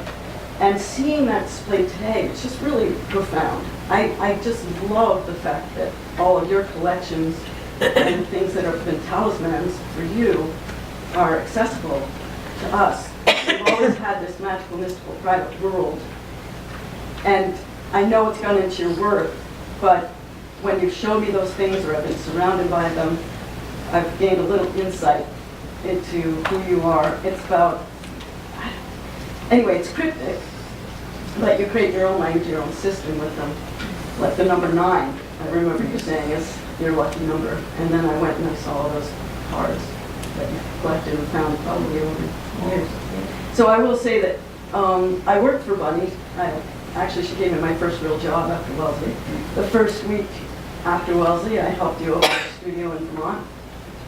And then I went off to Skowhegan. Wow. Then I came back. I know I was Skowhegan. I had no idea what I was going to do with my life. I was clueless. At that time, everything was so idealistic. I didn't know internships existed. But in fact, I guess I did have an internship. I had, and I worked with you. And I worked with you for my first year out of school as well. And so I was surrounded by your artwork, your slides, your home, taking care of Nico, understanding what it was to try to juggle. And I probably never really appreciated it until, I got older. I don't have children, but I understand the crazy struggle, but always prioritize making work. That is key. And you really, helped me realize that. And I really, really, really thank you for your support all these years. Tremendous support. Always being there, always constant in our careers that we've seen each other's work grow and change. And thank you very much.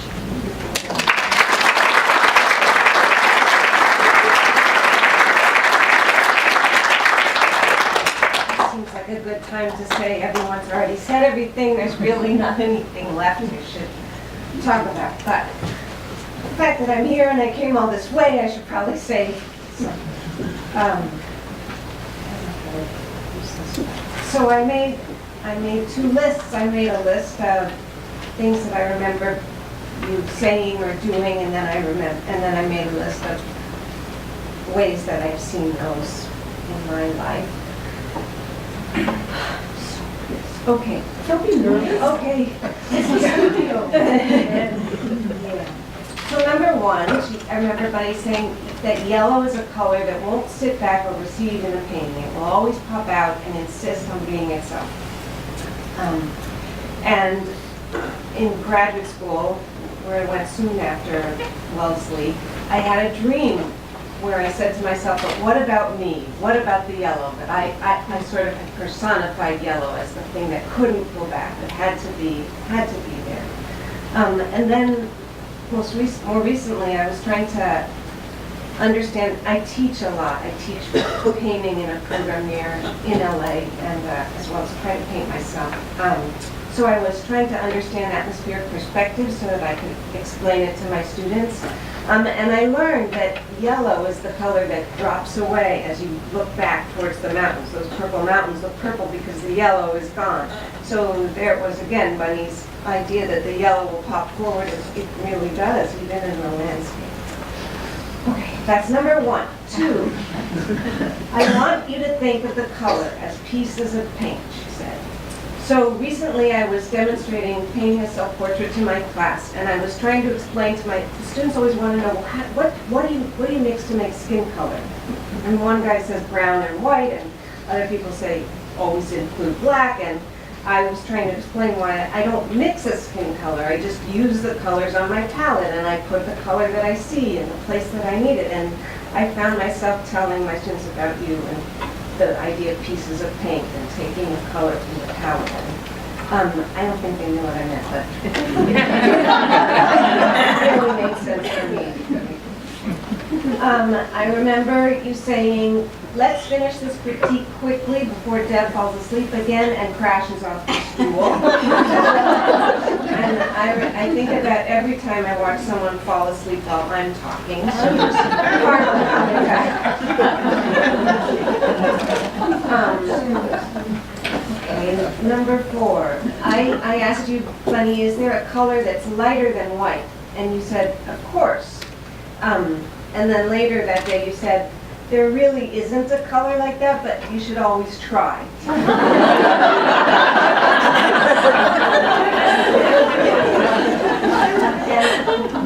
And I think about that whenever I'm trying to answer a student's question in a way that won't be discouraging. Even though I'm hopeless for them inside, I try not to show it on the outside. I remember you saying, darn it, I got paint on my new teal skirt. Who left this paint on the stool? You guys have to clean up after yourselves. And I think about that whenever I'm shopping for something to wear to teach in. I look for patterned shirts and clothes. I remember you giving us assignments to draw enlargements of tiny areas of plants. And back when I was teaching drawing, which is already a long time ago, I always had my students start with a close-up of something and make it really, really detailed. And I remember you giving us an assignment to draw paper bags. And I remember that my drawing was not terrific. But I remember another drawing that was awesome. That was like a little brown bag and the top was all scrunched. It was strong with compressed charcoal and had a big shadow, and I thought that was awesome. And I know that when I was teaching drawing, I never had my students draw a paper bag because of that. I remember you giving us an assignment to send you a postcard, Bunny. It was like we had to send it before the last day, so you'd get it by the last day of class. And that you said was that you loved postcards and you loved that size and shape. And so every time I send a postcard or receive a postcard, I think about you. I remember class. Okay, get me to the end. Number 9. I remember you having your husband Frank be the model in our drawing class. It wasn't figured. No, you were just you weren't naked. It was just that I would really use. I don't know. And I thought about that the time early in my marriage when I asked Rob if I could take a photo of his backside to put into a painting, which he let me do, which was nice. I remember you having a day in our drawing class where we would sit outside and make drawings using ink stamps, which was so fun. And when I was teaching drawing, I frequently had my students do that, make drawings using ink stamps, and pretty soon I had my own collection of ink pads and rubber stamps, which were handy for when the kids were like, what do we do now, Mommy? We're going to make ink stamp drawings. It's going to be great. I remember, number 11, I remember running into you in Schneider. I don't know if there's still a Schneider, where you could use your meal ticket to buy something that you actually wanted to eat. And it was Passover, and we were both getting matzah, and I remember watching you put butter and pepper on your matzah, and me think, I'm not sure what to say, because here you were my idolized instructor, and yet that was sort of appalling.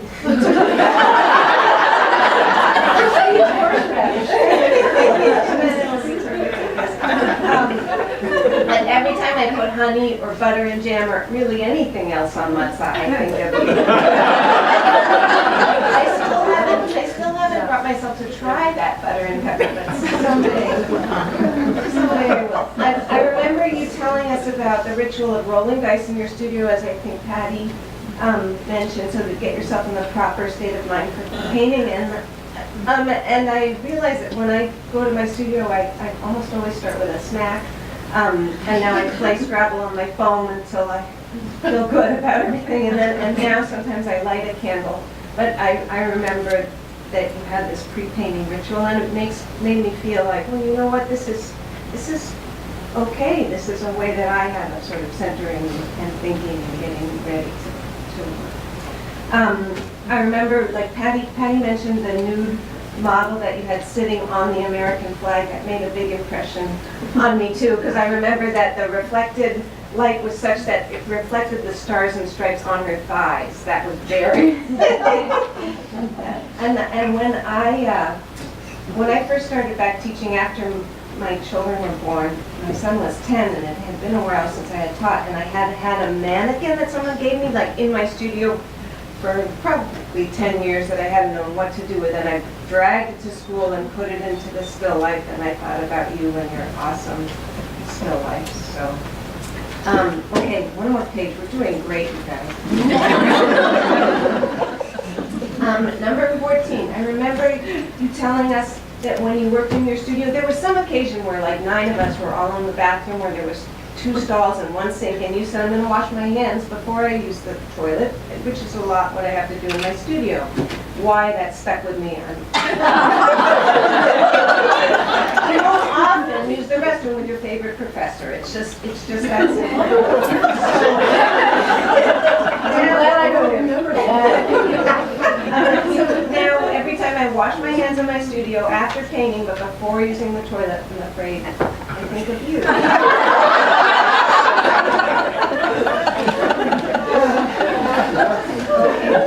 Number 15. I remember the quizzical expression Bunny made when I told her I thought I needed to unpaint a shoe that I had painted into the center of a painting that was in a still life you had made for us, and that I needed to remove it to make the composition flow better. And you looked at me like I was crazy, but you said, go ahead, you can always paint it back. And recently a woman in my class said she thought her painting would look much better if she removed a certain area, which I thought was the best part of her painting, and I totally disagreed with her. But suddenly I remembered your bemused expression, and I realized I probably should have left the shoe in the middle of my canvas. And I told her to go ahead, but maybe take a photo of the painting on her phone so that she wanted to put back something so she could have a record of what it had looked like.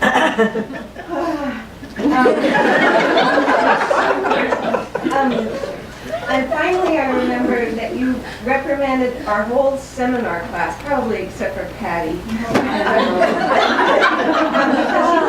you had gone to the reference, to the library at Jewett, I guess, where you could reserve some things to read. I didn't even know that part existed, but you had reserved all these readings for us, and you ran in before class and found out that none of us had checked out the stuff, and you were so upset. You said, soon you have to realize that you guys are not special. You are just like everybody else. The sooner you stop thinking of yourself as special and get to work, the sooner your work might start improving.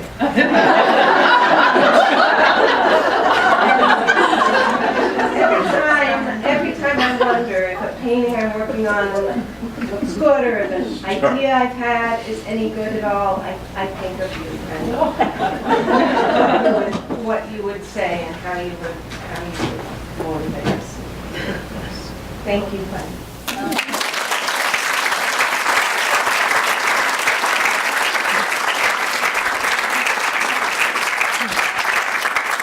Okay, thank you everybody for sort of mining out all of these memories and details and intrigues about your relationship with Bunny in your lives, and how her teaching and her person has affected you as artists, as people.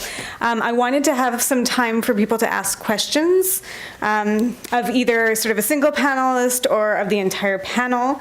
You can also ask questions of me or anybody else. Or you can ask questions of Bunny. So we have about 10 minutes before we will go over to the Davis and have a reception. So would anyone like to ask any questions? I'll join you here. Please. So I can see the people who are asking questions. No questions. I can ask a question too. Oh, somebody in the back.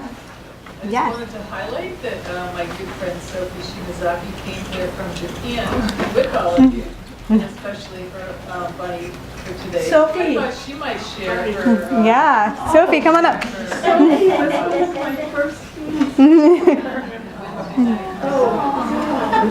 And my son went to Japan. Yes, and you contacted me. Oh, that's so amazing. What did you graduate in 79? 79? So people in our studio. You and Barbara were in the same drawing class.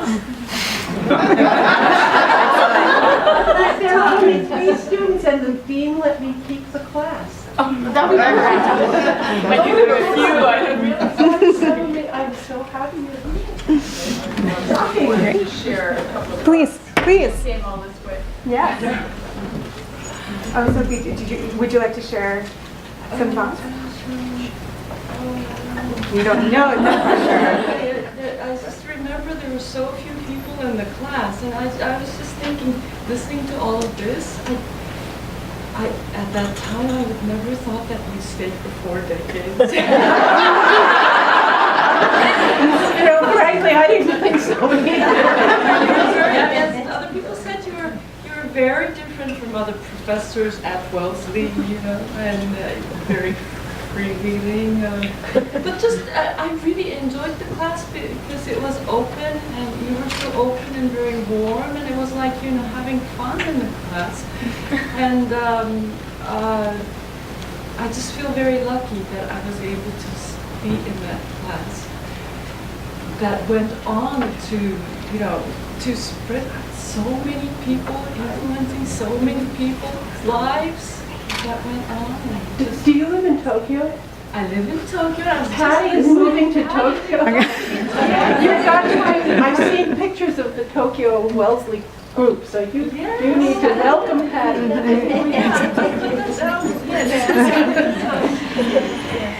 Thank you very much. Would anyone else like to ask a question of either the panel, or you're welcome to share any memories that you... I had a question that I was sort of talking with Phyllis earlier this week, and we were sort of musing on how many of Bunny's former students have gone on to become artists, and I assume so many of you went and got your MFA after having been at Wellesley, and it's not something that you highlighted a bunch here. And we were sort of thinking about how, if you had any comments on how your experience, how your sort of formation of practice, how your habits might have changed or not changed, reflecting back sort of, as you moved through the MFA, was it always back to Bunny, or were there ways that it contrasted or helped or changed in different ways? Yeah, Jen. Well, I was actually thinking about a tolerance for ambiguity in your painting. Not only tolerance, but an invitation for ambiguity. And it's interesting you asked about graduate school, because it was a really miserable, crazy time, very valuable, but most people I knew either went completely gray, like I actually did, or got divorced, or whatever. But I really learned about ambiguity from you, and I haven't seen the show yet, but I know your work, and it's articulated. It's in a puzzle sense, but it's available to the viewer, and I would say that the ability to grapple with ambiguity in one's work, which is necessary, and life, and like rolling dice. Somehow John Cage, I think you had us reading John Cage in the library, and that really sustains me through graduate school, and certainly now in my work and just in my life. But I really value that in your painting. And there's not enough tolerance or welcoming of ambiguity, and which is one of the, like water, Well, that's why the art world is so full of stupidly unambiguous stuff. And other parts of the world. And so anyway, I would just think about it. And I wanted to add something to that. I didn't go to graduate school. I raised a son with autism, and I can't tell you how often I referenced your drawing class as I was working with him. The work ethic every day, having to get up and do the work whether you wanted to or not. Always having to really look and see what was actually going on and not making assumptions. And so, yeah, I think I got a lot of my ability sort of to be grounded and centered and really honestly look and reflect helped me enormously with that. Can I say one other thing? Sure, of course. We've all talked about Bunny as a teacher and as someone who sets an example of being so completely engaged in the experience of observation or making of something or experiencing something on a canvas, having a relationship with the time and space that you're in. But one of the things that struck me as a student about Bunny was that she would explain her interests in, at the time that she took us to her studio, she was investigating Egyptian sarcophagi and how the layering, how she was going to paint the layers within each compartment and how the meaning of this whole ritual of burial or the afterlife. Anyways, there was this complex thinking going on. We've all been talking about how Bunny's work reflects her thinking and an ongoing investigation of a topic or an idea. And what struck me as a student was she came into the studio one time and we were just preparing for another class and she just seemed giddy. And Bunny is not usually giddy. But she was clearly happy and excited. And Alex and I were observing this and noticing it, and we asked her, what is it that has made you so bubbly today? And she said, I think you even did this. She said, I just sold a painting. And she said, and someone paid $18,000. And I was giddy that day too. But, I was of course happy that she'd sold a painting. Clearly she was happy about it. But what struck me, and I think what you all would agree with in terms of Bunny as a teacher, a mentor, an example in our lives, is that, at least to me, it didn't seem like selling her work was the goal.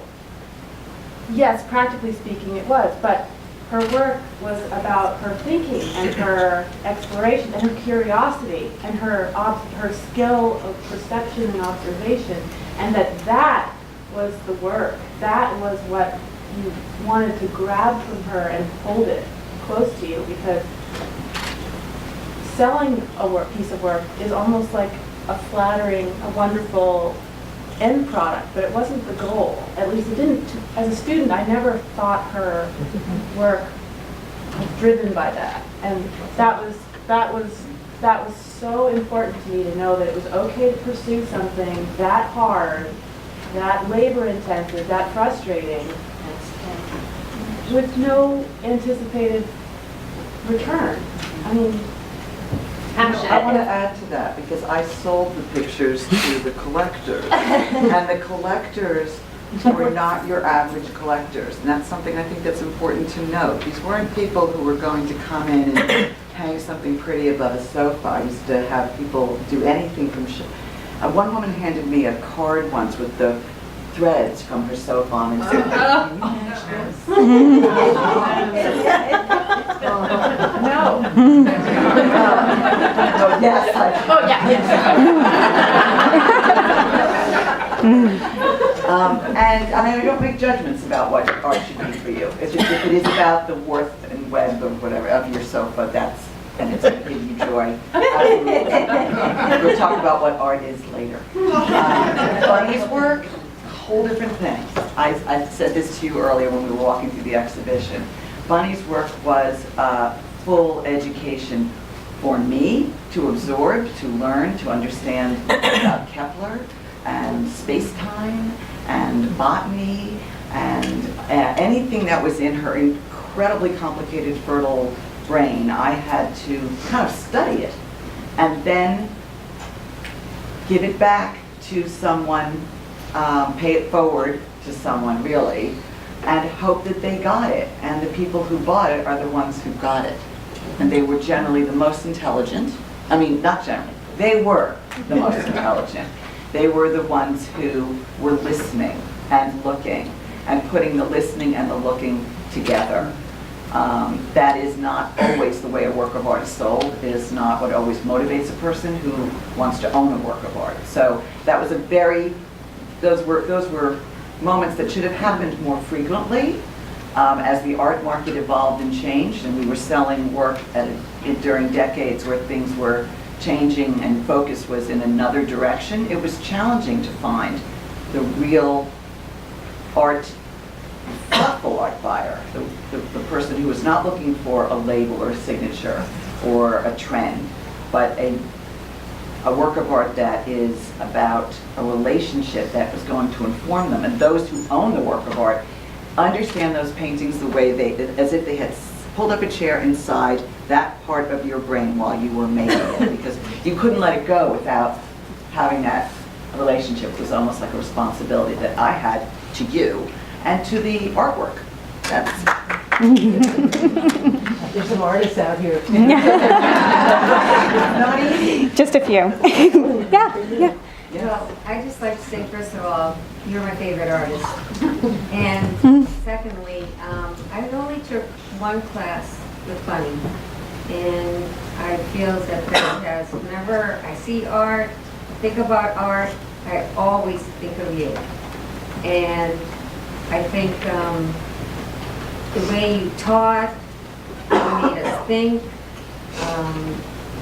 this look, I think no matter what I do in life now, the way I dress, things I do, I think I've taken something that you taught us, and I wish I had taken more courses with you. It was a life for art course that I took with you. And I just really admire the way you taught, your tenacity, your ability, your capabilities, your thinking. I feel like I can identify with how you, in some ways, your thinking and your artwork. And I think that's definitely, just want to thank you. Just the one class was enough. Well, thank you, Maureen. One class was enough to get that influence, be influenced. And so I do thank you. You're welcome. Oh, hi. I'm class of 59. I'm pre-Bunny. But I know you, Rose. Yeah. And I actually have a question, and the comment is, I wish to hell I had you when I was at Wellesley. Hearing this, just phenomenal. And that questionnaire that you started with, is that available? Is that? I'd love to take a look at it. I'll send it to you. You know, I've had people write to me, and Jen, was that you? I wrote to you. You wrote to other people have over the years written to me and said, do you remember that seminar? And I've changed the questionnaire because more than anything, people who responded to it wept. I mean, they would say, why did you get, I don't know any of these things. Is this just embarrassing us? You know, is the point of this to make us feel terrible about ourselves? Or is it supposed to be instructive? Or what the hell is this thing? You know, and I would say, your choice is to answer this verbally, dutifully, with little sentences, or to make something else out of your response. It can be a painting, it can be drawings, it can be... I had one student, Duffy Preston, who basically did a portfolio of responses, and it took her a whole semester to answer the questionnaire. So, you know, you're welcome to it if you can, but I changed it over the years because some students would say, I've never heard of 15 different kinds of birds. And more, we have students who come from other countries. You know, Sophie was the only Asian student I remember in 1979, you know, that. And the students will say, well, in my country, I'll say, okay, paint the Saudi birds, or tell me the names of the flowers you know in Pakistan or wherever. It's a structure around which to start a dialogue, and that's something that I'm happy to share, but you can write your own.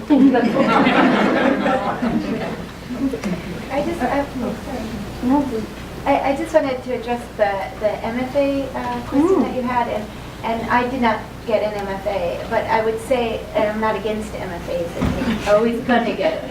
But I would say that the seminar actually made the MFA optional, because we did have that. It was a different kind of, it was a preparation class for being an artist, so thank you. I worked so hard to get that seminar. We didn't have any 300 level courses at that flexible, because it was for all disciplines. So we had architecture majors and sculptors and printmakers, and everybody who took this, and I even let in some non-majors, which would spice things up a little bit. And that seminar, I taught it for as many years as I could get away with it without feeling, you know, I had to share it, so other faculty members took the seminar. But I think more than any other course that I taught, it allowed people to see themselves as artists, and to question whether or not that was possible for them. Can I continue with the MFA thing? Because I did get the MFA, but I went much later, 7 years after finishing undergrad, and I went to Rutgers, and I chose Rutgers because of its, at the time there were only 2 grad programs known to be theoretical. One was UCSD and one was Rutgers. And I think one of the reasons is that I can't divorce the art making from thinking, from research, and from, you know, writing about art, you know, and critiquing it. And Rutgers was a fantastic place to go. It was very rigorous. I mean, there was a Marxist faculty, feminist faculty, people doing avant-garde, coming from the Fluxus movement. I was introduced to, you know, all kinds of theoretical dialogue. But I feel that it was sort of a continuation of my education here. And I still always, you know, I know art school is really the best answer for some students, but I actually always encourage people to choose a liberal arts route to become an artist, you know. And for me, it was about choosing a discipline in which I could put all of my interests together. And I think, Bunny, you really embody that too. I mean, I've always been impressed by your encyclopedic, you know, brain in many areas, but not just that, you know, your passion. So, at any rate, there are all kinds of MFA programs out there.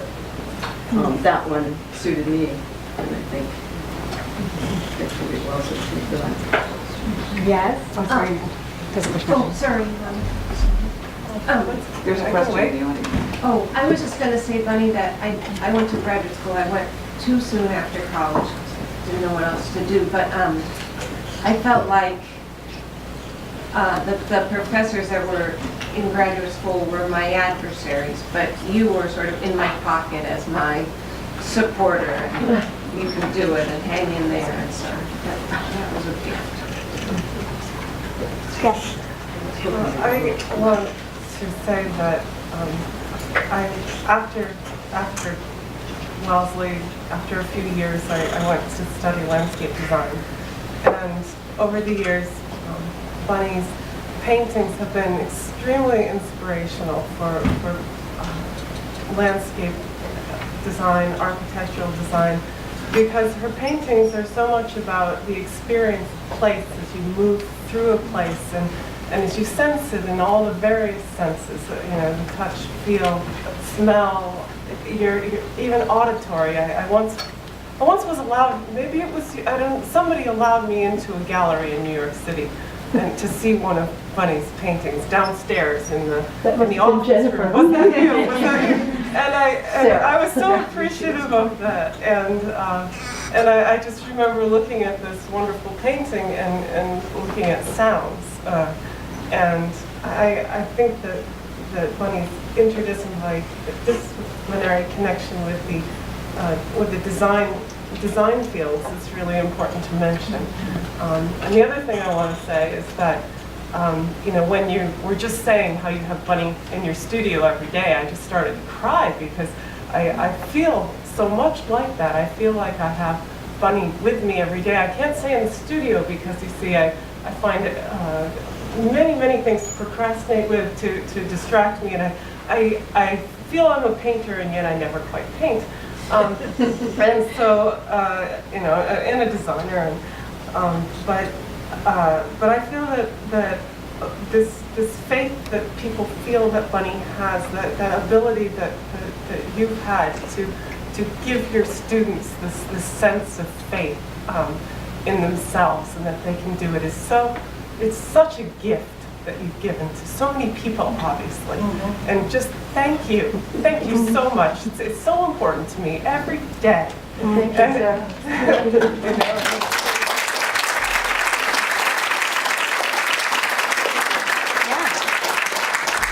Well, thank you all for your contributions, Bunny especially.